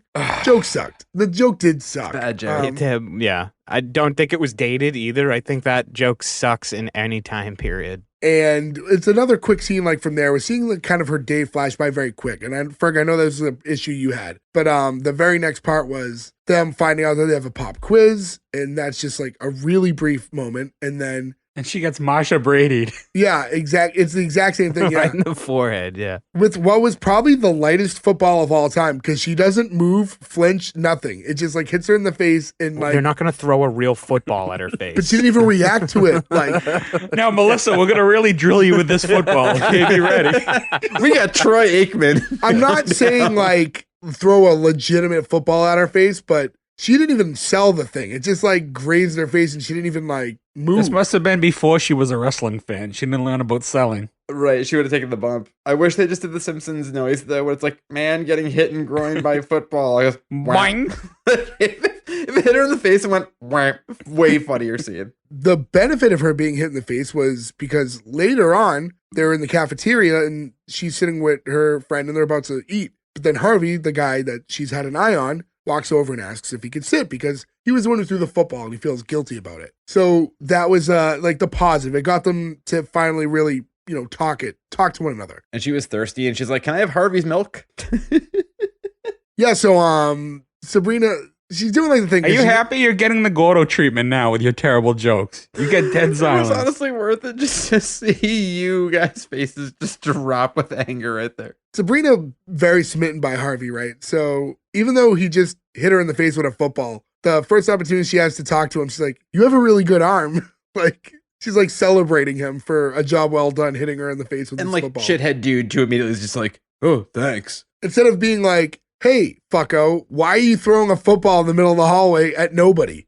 One of the first things you're taught as a kid is no ball inside. And that kid broke that rule and hit the new girl in the face with a football. And he's just like, oh, thanks for liking my arm. Javi, dude, you hit the new girl. Yeah, I think he did it on purpose. He was trying to get her attention to strike up a conversation, but she happened to turn around, so she got it in the face. I like the idea that he's just like super into girls with like big broken noses. And she was like fixed it with her powers. He's like, I don't find you attractive anymore. When they're talking, Sabrina's trying to introduce Harvey to Jenny. Like, oh, you know Jenny, right? It's like, oh yeah, don't you live in the house with the funny mailbox? I have so many questions. Yeah, I want to know what it looks like. We assume it's a pig, right? It's a pig. Yeah. She says to him, it's not our fault the people who lived there before us were actually named Mr. and Mrs. Hawk. So I was wondering, is it like a weird mailbox? It's a big does dick. I was gonna say, it's either a pig or a giant penis. No, but Yeah. was it as simple as like, does it just say like the Hogs and everyone finds it funny? would have been enough for me. Or it is a pig mailbox. Or maybe it's a motorcycle. I think it's just a pig mailbox. It's probably a pig. Yeah, my assumption is it's a pig mailbox, and you open the curly tail is like the thing you open up. So you shove letters in a You pig's shove letters ass. with asshole, yeah. I've never lived anywhere that has like the conventional mailbox that's like staked into the ground. Like I've never had that. I made it a point we moved because I'm so just not, I can't handle that we looked at a few houses, and any place that had that, I was like vetoed. I was like, nope, I don't trust that. What if I have packages? What if I don't trust they're going to bring them to the house? Or You know, you could have road? just got rid of it and just put something in your front hall. No. If you have, they won't come to your Yeah, house. Yeah, you have to Really? have them. Yeah, that Really? so you'll notice that like those, if you ever notice, if you're like in New Hampshire or Maine or anywhere this happens, they actually have the mail trucks and stuff are like Right-hand English drive. side drive. Yeah, so you're right-hand yeah. drive, and it's so you can pass stuff in. It's because that's, if you live in a place like that, you drive up to the mailbox, you put stuff in from the car, and you That keep makes going. sense. And as somebody who orders a lot of like records and fragile stuff, I was like, I'm not living anywhere that doesn't have like a physical mail route. That said, we haven't gotten mail in like 3 days. I can honestly say nobody in Maine wants what you're buying. The mail carriers are like inundated with holiday Amazon shit already. Yeah, it's a nightmare. But what I hate though is like, tell me that. Don't say like out for delivery. That's the Yeah. nightmare of it. Because it's out Yeah. for delivery, you're like, ooh, yay, I'm excited. Just be like, hey, it's delayed. It'll come sometime this week. I don't care then, but tell me it's coming when I wake up in the morning and I'm like, ooh, something to look forward to, and it doesn't show up. That's depressing. As we're having this conversation, Libby walks up and she's like, "Hey Harvey, I'm having a party Saturday night. You'll be there, right?" He's like, "Yeah, sure. I'm not doing anything else." And then she's like, "Perfect. Everyone cool's coming," and like looks down at Sabrina to be like, "You're not invited because you're not cool." And she's like, "All right, well, that's all." And looks at Sabrina, goes, "Smell you later," because apparently the two of them are just going to be in a constant battle with accusing each other of stinking forever. To be fair though, like that battle, it's like, hey lady, you smell like a dead frog. Like, yeah, well, you smell like a guy's nice cologne. Like, there's such Yeah. a weird dichotomy between those two smells, where like one's an insult, one's just kind of like, okay. So is Harvey the guy that broke up with her in the past and why she puts cologne on? I think we're to assume. See, I was assuming that, but I wasn't sure. I don't think I didn't get that vibe because it sounds like she's pursuing him and not like they're, Yeah. you know, like there's still a exes. prospect of her getting him, you know? I'm with Ferg. I thought they like broke up, but it wasn't that serious. Maybe they had like a summer 11 happen so fast sort of scenario, and now they're, because she mentioned broke up during last summer. Yeah, it was like a Karate Kid scenario where like Johnny was going out with the chick that Daniel went for Ooh. and broke up with. Important to note too that before Libby leaves, she intentionally drops her drink all over Sabrina as she's standing over her. And Sabrina said, like, "Hey, you did that on purpose." And Libby just goes, "Prove it," and goes to walk off. This was really bad acting. This is very bad acting, and we're to assume, I guess, because it's 1996, that it's a cup full of Fruitopia. I would imagine. As she's walking away, Sabrina's like, "Don't you walk away. Like, I mean it. I'm not done talking to you." And she's pointing at her when she does it. Now, as we know, because she's a witch, by pointing, this is going to cause some shit. And you get like mini like tornado is now happening inside of the cafeteria. Things are going crazy. And then the kid behind her, did you guys notice, who said, "Twister, everybody hit the deck"? Did you see who that was? Goldberg. Goldberg from the Mighty Ducks. Oh. Which is weird because it was like his only line. And they just had him as like a background actor. But I've seen him pop up in things. He was also in Heavyweights. he was yeah, also in that's Heavy true. Weights. Yeah, I didn't think of that. Maybe that's where Paul Feig met him and he was like, "Hey, you got to get this Goldberg kid." I don't know his real name. So He's always gonna fat. Be Goldberg. I feel like this is a favor. It was like, hey, Goldberg, could you come here and hang out for a second? Like, he was like on the set that day. Because I want to say Heavyweights came out the year before this. When I did think it Mighty was, like, Ducks come out? Better question. 93, maybe? I was going the to first say one? 92, 93. Yeah, Yeah. 92 or 93 for the first Heavyweights, I think, was 95, I think. He would pop up in a lot of like one-offs in Disney stuff. I think he was in Boy Meets World for an episode and a few other things. one. I mean, everybody who's in this was in so much TV. Even Salem the cat, the character, is in a bunch of TGIF TV shows where it's like, oh, there's an episode of Boy Meets World where Salem the cat's there. We're like, that's not a good crossover. Like, Urkel can come over, that's fine, but like the talking cat can't just show up at school in a different TV show. That's not the same. listen, it's that Archie universe where they can connect with anything. To clarify, too, the Mighty Ducks came out in 1992, Heavyweights came out in 95. And then this is 96 when this one's coming out. Right, so we're right past it, yeah. Through all this tornado and chaos that's happening, when she points, she turns Libby into a pineapple, because that is what happens every time she goes to use her magic, apparently now. So she takes it back home, and we see her two aunts sitting at the table who have just made a bunch of pineapple upside down cakes because of all the So pineapple much they already have. pineapple. You know what's funny? I don't know if I've ever had pineapple upside down cake. I don't think I have either. It's not good. That's why.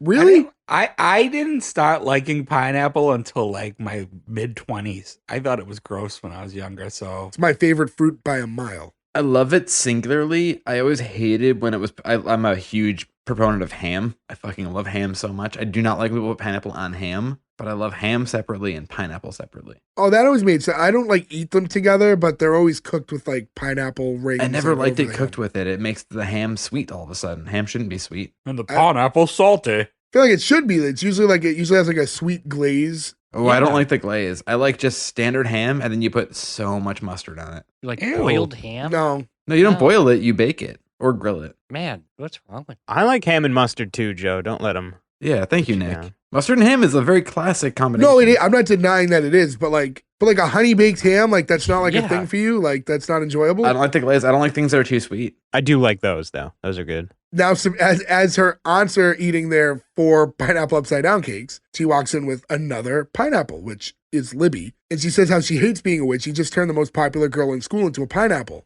She's Hilda's like, why? She's like, because it's the only thing you taught me how to do. Again, she's used her powers before, so like, and usually when it's out of anger, like you think something would have happened differently. But regardless, they're like, oh, we can fix this because apparently she doesn't know how to like close her spells. Or reverse them. Yeah. But Hilda takes the pineapple and she's going to the cutting board and she's like chunks her rings. I'm like, whoa. This is like this is still like to our brains as we're watching this. This is a girl that's like this pineapple. Right. They're just like willing to be like, we don't care. Yeah, but she was mean in high school.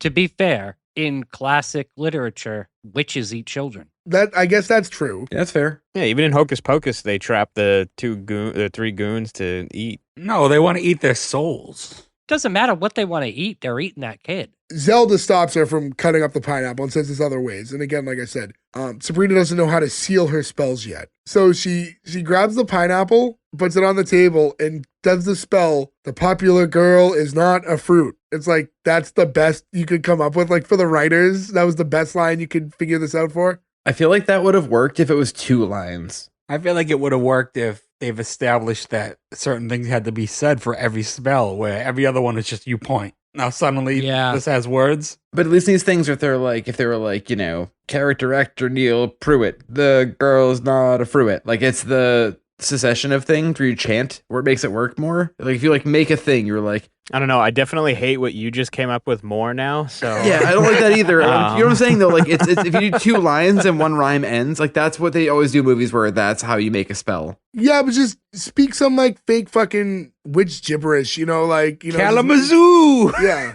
Yeah. Eye of Newt. She's not a fruit. That's it. That's the fucking right there. Eye of Newt. She's not a fruit. Boom. go. The popular girl is not a fruit. It's just a little. Can you too edit out the other specific. bad one I said? Yeah. Nope. That's the trailer. So now Libby turns back into a person and, you know, she's like, what am I doing in your house? It's really like, you came over for a visit. She's like, that is not something I would do. Fair. And she's like, you sent me somewhere. It was somewhere small and it smelled like Hawaii. All right. A little corny, but whatever. For It's corny too, because like, I mean, like maybe she's been to Hawaii. I've never been to Hawaii, but I smell pineapple all the time. I'm never like, this smells like Hawaii. I guess like if you ask me like, what do you think Hawaii smells like? I guess, Coconuts. Yeah, I'll probably go with Pineapple. coconut And Samoans. or like Samoans. That's What do they Samoa. smell like? Right? Yeah, they're- that's the Samoa. Samoans are in Samoa. American That's okay. Samoa is a It's different not place. far, yeah. than- And there are a lot of Samoans in Hawaii. Yeah, It was That's just true, funny. yeah. It's like, it's like, where do you find Bostonians? Well, in Vermont, obviously. I am once again asking you to watch the S1E1 podcast. Sabrina apologizes. Says, I'm sorry I didn't. And she goes, no, not as sorry as you will be. You're an even bigger freak than I thought. And now the whole school's going to know it. And she leaves. And Hilda's like, see, my way, she'd be on a toothpick. It's like, okay, again, relax. Why didn't the two established witches erase her memory? I thought the same thing. Like, that was definitely going to be possible. Like, hit her with, like, the witch version of the flashy thing. Easier move. Put the girl back, blank all the memories, start over. But like you said, Ferg, it's all just, they're all plot devices for convenience in the episode. Yeah. That's all it is. Yeah. It's a lot of take it with a grain of salt. It's like because the show's meant for a younger audience too. So like, even though our job is to deep dive and really dissect, it's not how shows like this are supposed to be consumed. It just bothers me how they don't use their magic very often. They could, like. They're like established 500 witches and they just don't use magic, which is crazy. So now that she's gone, Sabrina's trying to ask her aunts if there's like a way to turn back time because like, If I could turn back time. again with Sorry. that song, but she asks if like, okay. So her aunts let her know, like, there is technically a way that you could turn back time, but it's through the Witches' Council because one witch alone isn't strong enough to do it. It has to be like a collective thing. It's like a union thing, they said. There's a weird union joke. Yeah, it was weird because it had that pause like it was supposed to be like, absorb this. This is a big joke. And she's like, well, how do I get to this Witches' Council? And it's like, it's 10 million light years away, but there's also a shortcut through our linen closet. And so they head upstairs and they're in front of the closet. And her Aunt Zelda's saying, the head of the council is named Drell. He's mean, pig-headed. Hilda says, and we used to date. I haven't seen him in centuries. Question, I know she hasn't lived there long. Did they ever say how long Sabrina's been there at this point? I don't think They they ever don't. mentioned No. that, no. We're to assume, I think, that she just moved in there over the summer. Okay. Yeah, I don't think it's long. I'm not under the impression it's been very long. I'm just asking because I think it's weird that she's never been in the linen closet and accidentally been transported to this random other dimension. Well, it wouldn't have worked until she's a witch, I don't think. That's true. She doesn't have any powers yet. That's so a way it's to probably do it, just- yeah. Doesn't she have to go deep into the linen closet though? That's true too, yeah. It's and again. The deep linen. But Penn and Teller are like, come deep in the closet. and we find out that Hilda and him not only dated, but they were engaged, that Drell left Hilda at the altar. And And their altar was the Parthenon? yes, yeah, it was an expensive wedding. So they're talking because Hilda's like, I can't ever go in there because Sabrina wanted her aunts to go with her. And Hilda's like, no, but because of Drell. And Zelda said no, because they'll respect you more if you go alone. So they give her, the instructions of how to get there, and she goes off, and you get like that little flash and kind of lightning-y sound when she goes in there, and that takes her into, this new world. What's it called again? Already I'm forgetting. Like, where are they? The Witches' Council. Just at the Witches' Council. They didn't say anything specific. Yeah, I don't think they explain like where that exists or like what plane they're on. No. So now she goes through the door and she's at the Witches' Council, which is kind of like this kind of big, empty outside area, right? With this like desk and the three of them, the three witches in the council sitting there. I love Eternity still being a fucking office job. Like Yeah. these things always make me so bummed out where it's like, this is where you are for Eternity and you're still at a desk. Like, Did oh, anybody no, else- please? Notice that this part specifically, the set was dressed like a fucking high school play. Like, it was so Yeah. poorly done. There was nothing to this. It was like a blue backdrop and a door and a table. Like, it was so like lazy. I didn't like it at all. Well, I think they must have spent the money for this scene on the three actors though. Yeah, that's true too. But I mean, like, this is your first, they've talked about this realm. It's millions of light years away. It's this magical place, and it's just a fucking room with a table in it. And it's not like the ironic version of that either. Like, it's just a shitty, lazy version of it. And it agitated me. I would have preferred just a black void, if anything. It's the end of time. It's spatial Anything rift. but It's what they all did. darkness, Right. With them in there, but I agree. It looked bad. Not they went to a Home Goods and found sheets that were cloud patterned and they were like, put them up. So Gordon, I think it was you who didn't notice earlier. So we have the three witches in the council. Who did you recognize? Penn and Teller. Penn and Teller. You didn't get the woman? Yeah, the female No. to the left. You don't know who it is? The female's the most famous of them all. No, because I think they did her makeup really well. I didn't really get a good glimpse of her. Joe's got I was going to say, Joe's going to pull out a cassette. You got it? Okay. It's Debbie Harry? Yeah. Yes. Really? Yeah. Debbie Harry, which oddly enough, I don't know if you guys noticed, is credited as Deborah Harry. Probably because that's her full name. Debbie Yeah, is a but nickname. usually like, She's mainly credited as Deborah. in like acting roles, usually Yeah, goes. when she's credited, it's usually Deborah, and she just sort of like shorthand takes it as Debbie. Yeah, That's weird because like, like if I I'm a weird example, but like if they put you in a movie, right, you're probably going to use Mike instead of Michael. Yeah, I think everybody here would go by their short And name. where she's already famously known as Debbie, like it's weird to just use Deborah. Right. My assumption too at this point too is probably part of it that sort of stuff probably has to do with SAG. Yeah, but what about Penn and Teller? Well, that's what they're listed as, Penn and Teller. Like that's their name. Like I imagine. Well, it's Penn Jillette, and I can't remember Teller's full name. Penn Jillette. I know Fortune. Penn Jillette, but what's Teller's? Fortune teller. Fortune Teller. Fortune Teller. No, I mean, granted, too, when they're on stage, that's their stage name. I would imagine that like a union can be like, okay, Gordo is my full name. You can credit is whatever you want, as long as your check's right and your union card is your whatever. union dues, They whatever. can call you whatever, yeah. I would also say too, though, probably for Deborah Harry at this point, it's the 90s. It's 20 years or 30 years past Blondie. You're like trying to be more serious. Maybe as you get older, you don't be I don't be Joey anymore. I want to be Joe, right? I don't be Debbie anymore. I Yeah, be it could be Deborah. something like that. Probably that. Raymond Joseph Teller. Oh, Raymond. By the way, they also pop up in a lot of sitcoms. Drew Carey, which I'm sure will Penn and cover. Teller? They were the two lawyers. We'll see them Yeah. a bunch. Yeah, they always pop up because they're the best. I love Penn and Teller. I also love Debbie Harry. there's a little thing right off the bat where there's a candle on the table that's like wilting, and she asked Penn if he fed the candle yet, and he like feeds it like a little piece of paper, and it perks the candle up. It was like Flash a paper. weird, yeah, it was a weird little goof that they did. It was fine, but Didn't odd. hit.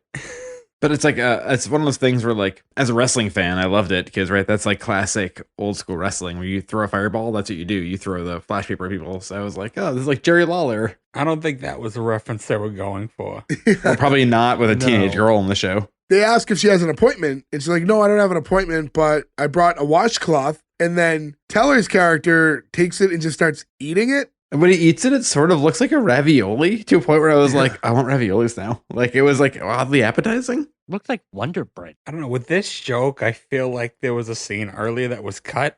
We'll explain it because it didn't make any sense to me. Yeah, I think they just thought it was funny in the moment, and they didn't really think much of the logistics behind it. But I will say I wanted to know what the like significant, I mean, outside of our episode, I want to know what the significant like sort of lift of this group was. So I asked Kelsey, who's a couple years younger than me, right? Because I was like, did you watch Sabrina? She's like, yeah. I was like, I didn't really watch it past second season. Do you remember this? And she immediately was like, I do. Yeah. Penn and Teller, right? Like, so this must have happened a bunch throughout the course of the series that I don't remember. It's like, I don't know if they like leaned on this often or whatever, but this seems to be something they like went to over and over again. the Witches Council thing. Yeah. Well, it can't be like often because they're guest stars. So I imagine like whenever they come around. Right. I just don't know if it's like every season or twice a season, but like apparently enough that like, people remember them as these characters. It wasn't just like a throwaway pilot thing. Good to know. What do you think it would be if they did this show now? Who instead of Penn and Teller? That's or I was amazing. gonna say probably still Penn and Teller. Yeah,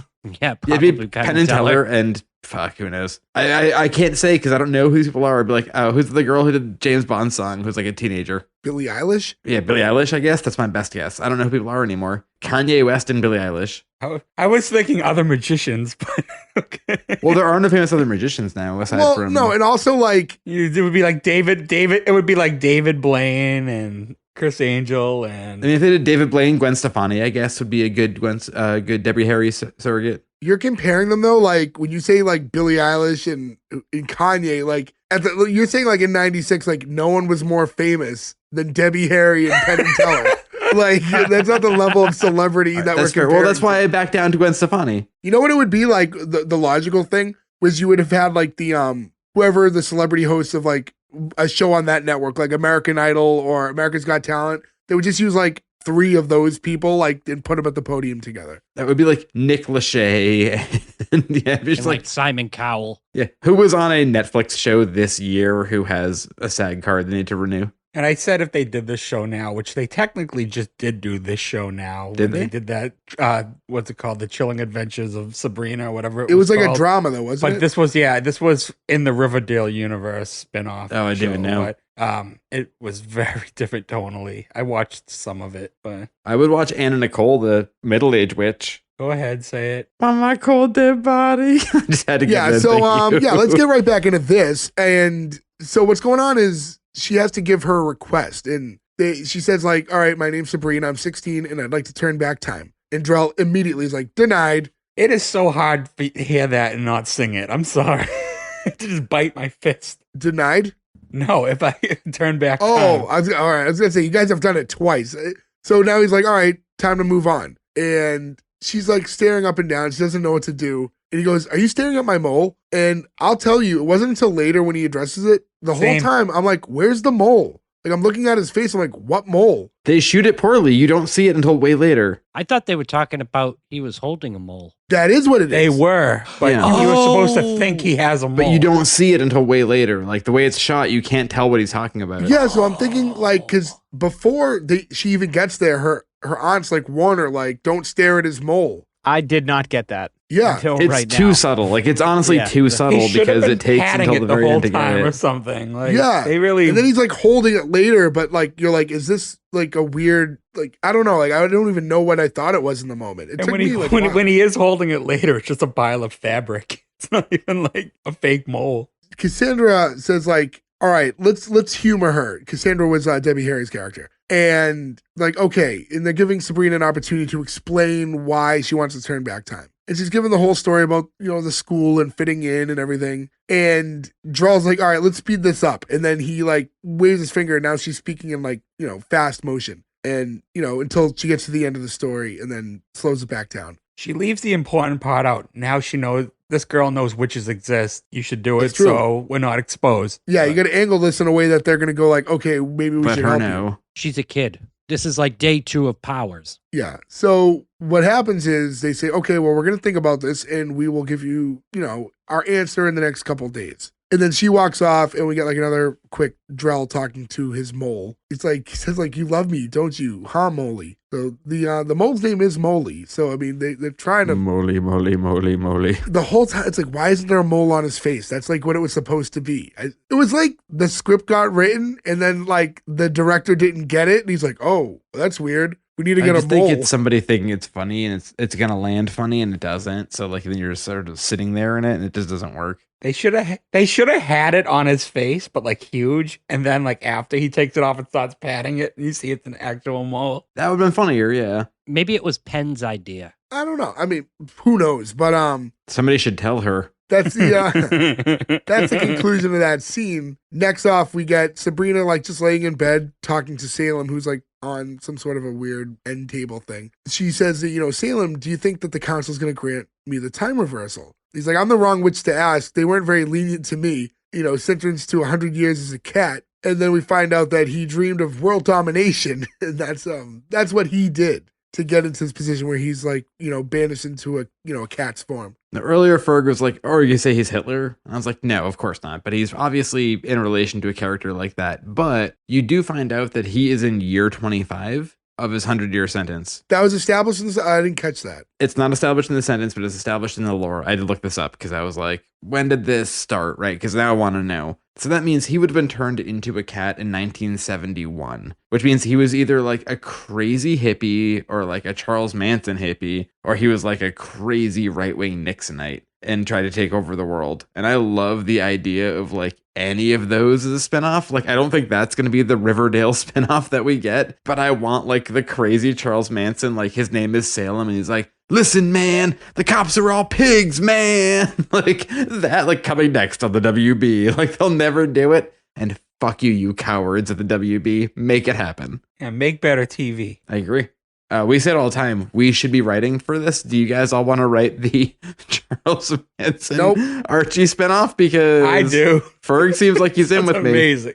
All right, Ferg, we got this. The conversation between Sabrina and Salem go on for a little bit longer, and he's kind of talking about how much it kind of sucks to be in this situation now. She's like, come on, it's not that bad. Like, you take 5,000 naps a day. And he's like, yeah, but I can't go dancing. I can't play squash. And that's the only time he feels alive is when he hears the sound of a can opener, which is, tuna time? Is that why he's excited? Or chicken and giblets, depends It's just a on play of like feeding a cat or any pet. And then she's like, Salem, do you want your rubber mouse? He just pauses and goes, please. Hey, at least I can lick my own balls now. I wish that we had the darkness of his character being like, the only time I'm happy is the can, like you said, or like licking my own balls. Like that's what you need. Or like when they leave a glass of whiskey on the table, like he should be darker because every joke he makes is kind of dark. It was You can't shoot that far on a pilot.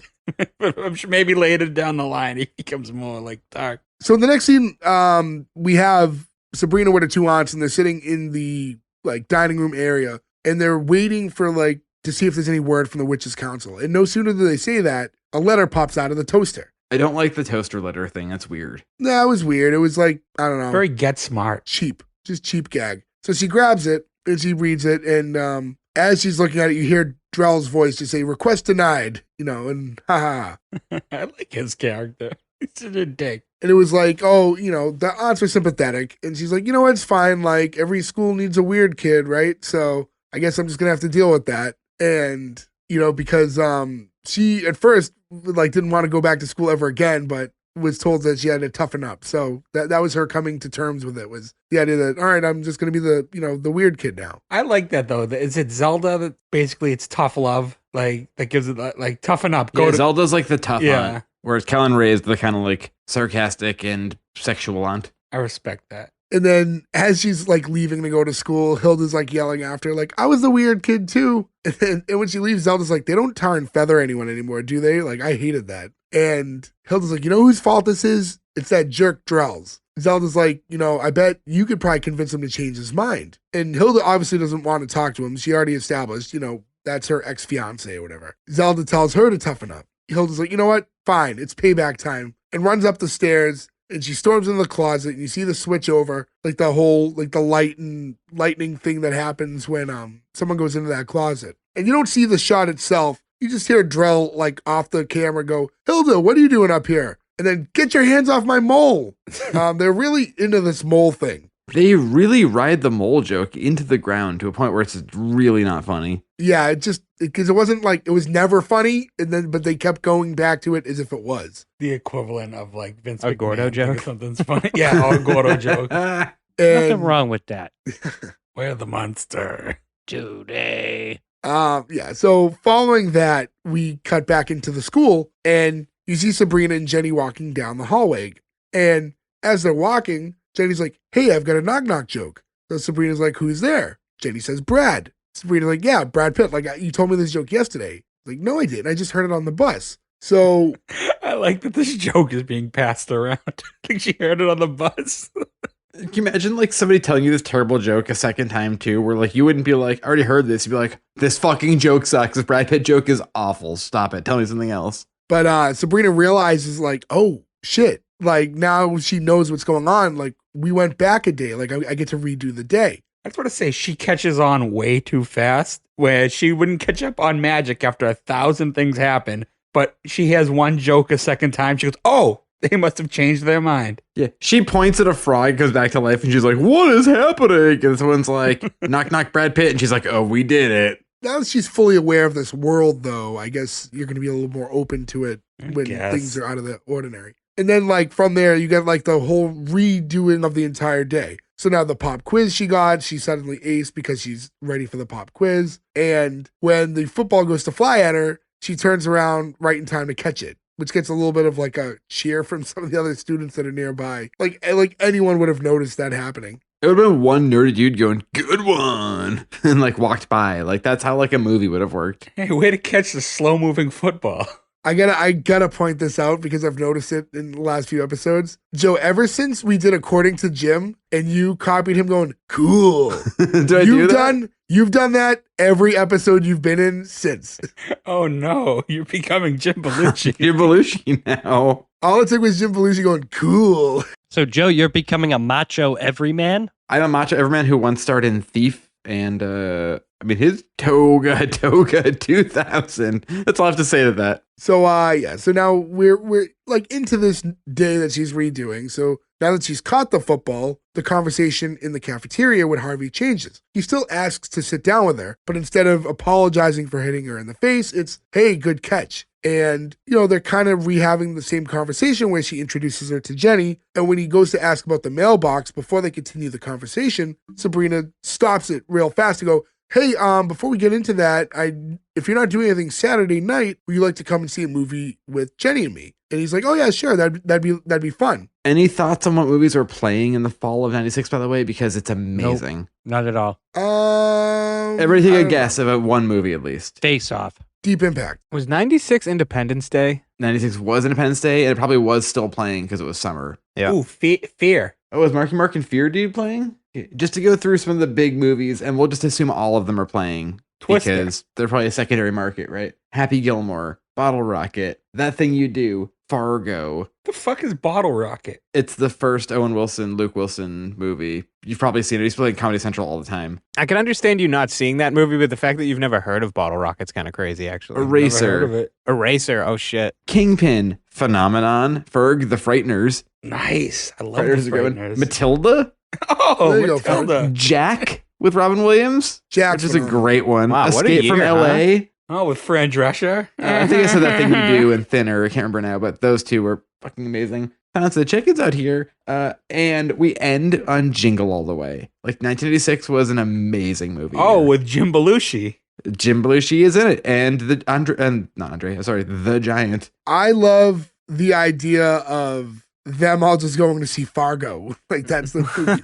Oh, and also weirdly opening on Christmas Day, 1996, The People versus Larry Flint, which I think is like the most Great amazing movie. It's Christmas movie of all time. By her asking him to go to the movies, that's what's blocking the part where Libby walks up, because if you remember the first time this happened, she walks up and invites him to a party at her house that day that all the cool kids were going to go to. So when she asks, he's like, oh, sorry, I just made plans. Now Sabrina looks at Libby and goes, oh, bubble burst. I bet you wanted everyone cool to come. Her instant reaction is like, oh, I'm going to pour the drink on her again. Like, it's just, but Sabrina knows that it's going to happen and spins the drink and it just like sprays at her face. Yeah, like Nickelodeon explodes. Yeah. Yeah, it's a very Nickelodeon explosion. It's a reverse Alex Mack. And you get like all those like laughing shots of everybody who just witnessed it. Now that things went much better for her on her redo of the day, she's running back home to talk to her aunts and who are in the dining room where they always are. It's like, oh, you know, she's saying, I love being a witch. And then she's like, I don't know what made the council change their minds, but I got to do the whole day over again. And now the teachers think I'm smart and the jocks think I'm cool. And I'm going to the movies with Harvey and Jenny Saturday. Jenny's just going to cock block him.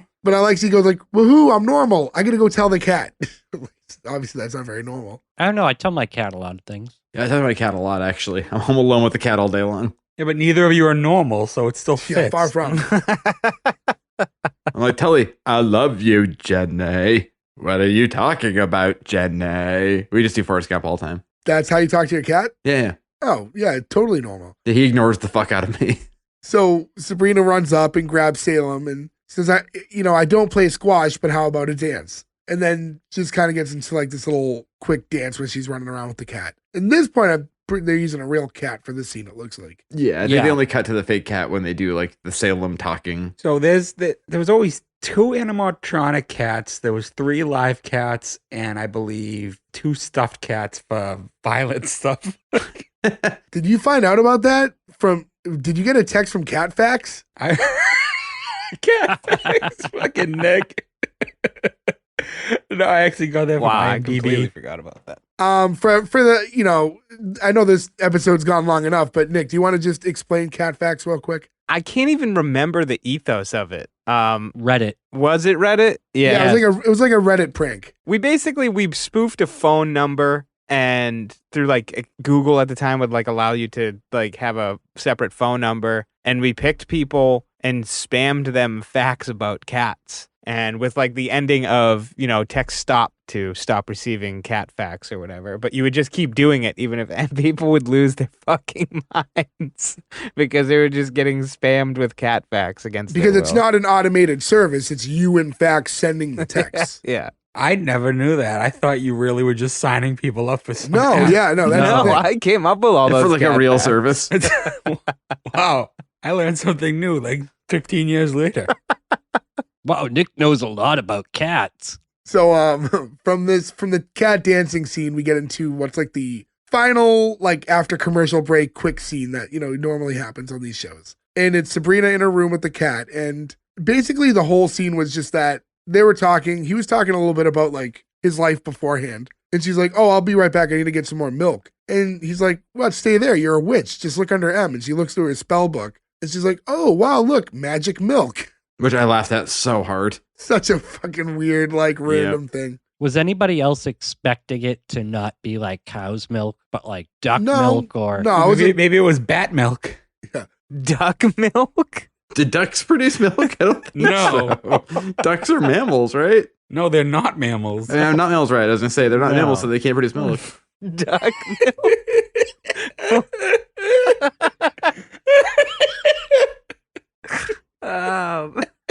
It's quacktastic. They make eggs. They're a different thing altogether. But they go together. Breakfast. That's true. Delicious. she does this magic milk spell, and I thought it was actually a decent effect because I was trying to figure out how they did it. It was they definitely ran a hose up her arm, and it was just attached to Yeah, like, the I bottom of the thought cup. maybe it was something like that. But again, this works well as a regular effect versus when they keep making the pineapple thing happen earlier, and it's so fucking bad. But yeah, you see the milk like raising up into the glass that she's holding after she did the I magic think there milk was spell. just a hole in it and they let it drain somewhere and they just played it in reverse. It wasn't reverse. I looked at it. You could tell it wasn't reverse. So she's like, "Oh, cool, it works." And the last line is just Salem going, "Hey, share." Like that was a weird like last line. On that fight. that's like milk. Well, yeah. Not good for them, though. Also, like, I mean, That would give them the runs. whatever. Like, it. If she was just up in a room drinking a glass of milk, that's kind of random to begin with. But the idea I that do she, all the time. but like, you run out, you go, "Oh, I'm out of milk. I have to go have a second glass of milk now." No. Like, I guess I'll have water now. It's a lot of lot of milk to be drinking. Should have been drinking duck milk. It's satisfying. duck milk. Woo. Woohoo! That was that's the conclusion of this episode. So I don't know if anything else is left to be said. We've tackled this pretty thoroughly.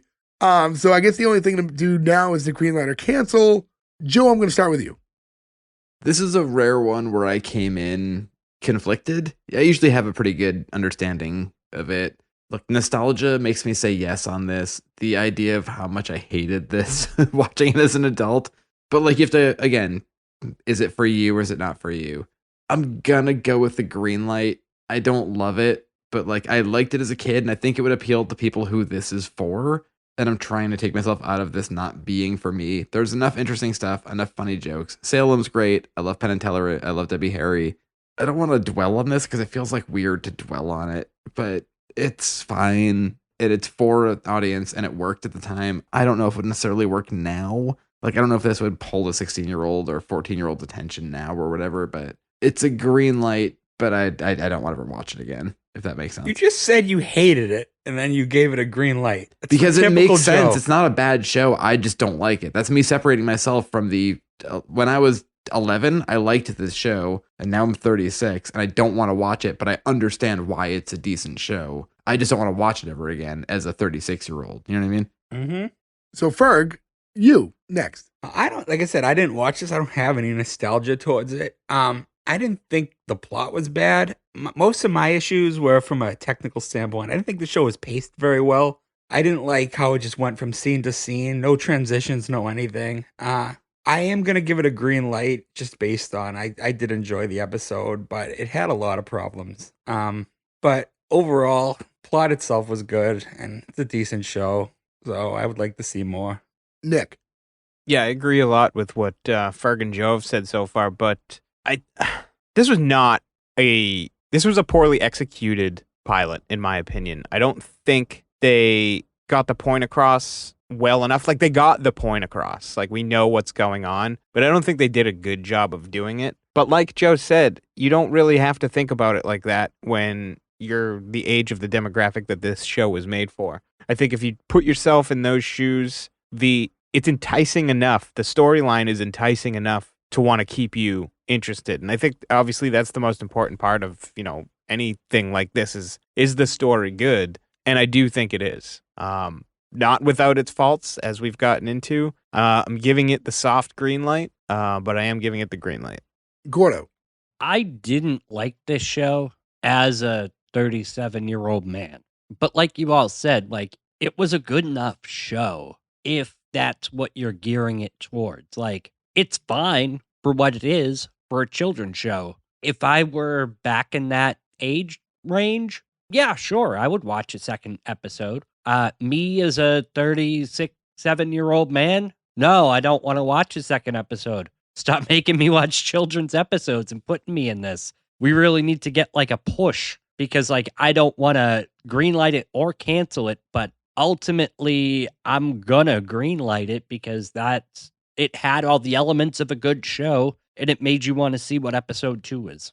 Yeah, so listen, I was conflicted. We talked about it before we even recorded, like that I wasn't sure which way I was gonna go. Ultimately, I'm gonna also greenlight it. I think the pilot has problems for sure. Ferg, I think you're right. Like I think the second half was rushed, not so much in the beginning. The beginning I thought was very boring. Like I thought it was going by very slow, and I felt myself like checking the time a lot, which is never a good sign when you're watching things like this. But there was enough there. You got like I was like, you just kind of had to get through that first part. And when you were in the school, it was a little funner and you meet the characters and you see the dynamic between them and the chemistry. Like there's enough there to think that this is going to have some legs. And I think honestly, Melissa Joan Hart just has like a charisma about her. Like I think she's like she really draws you, and like she was such a relatable person. I think that's why she had such a good run with like back-to-back shows. It was a lot on her. You know, you guys have all touched on it. The show's not made for us, not at this age. So to watch it all over again, fresh-eyed as an adult, yeah, it's not going to hit the same. But I do remember being a big fan when I was a kid, and keeping that in mind with just this first episode, though, and not just judging it as a whole, I think it still makes sense to give it the green light. I think there was enough there. So that being said, guys, that's a perfect 5 out of 5. Soft 5 out of 5, but, you know, nonetheless. It's a soft 5 inches right there is what that is. So congratulations. Can we like name something or like distinguish these shows differently? Because I feel like we've done a lot of these shows where it's been like a soft 5 out of 5. I agree with Gordo. I think we need yellow lights. Yeah. That's overcomplicating something. You're probably right, but Because like I think the point of it is it a show that you would pass, like if we were an executive or not? yeah, you can't maybe. If you worked in the boardroom, you're like, I'm gonna give it the old yellow. They're gonna go, what the fuck does that mean, Nick? Decide right now, is this job are we going to pass this show or not? There are jobs on the line. You know how bad it would be if it was 2-2 and then the fucking tiebreaker goes yellow. Like, I would do that intentionally, I think, yeah. But that being said, congratulations to Sabrina. You do live on for an episode 2 through us. So guys, thank you for listening again. Thank you. If you made it to this point, thank you so much. It's a long episode. Go to S1E1pod.com. That's where you can find all the links to all our socials. Give us a follow there. Additionally, don't be afraid to leave us some reviews. But yeah, that's it, guys. That's all the time we have for this week. Thanks for listening. We'll be back next week with a non-spooky Halloween supernatural themed episode because we will be into November. So thanks, everybody. Goodbye. peace. I think we got the best Carolyn right.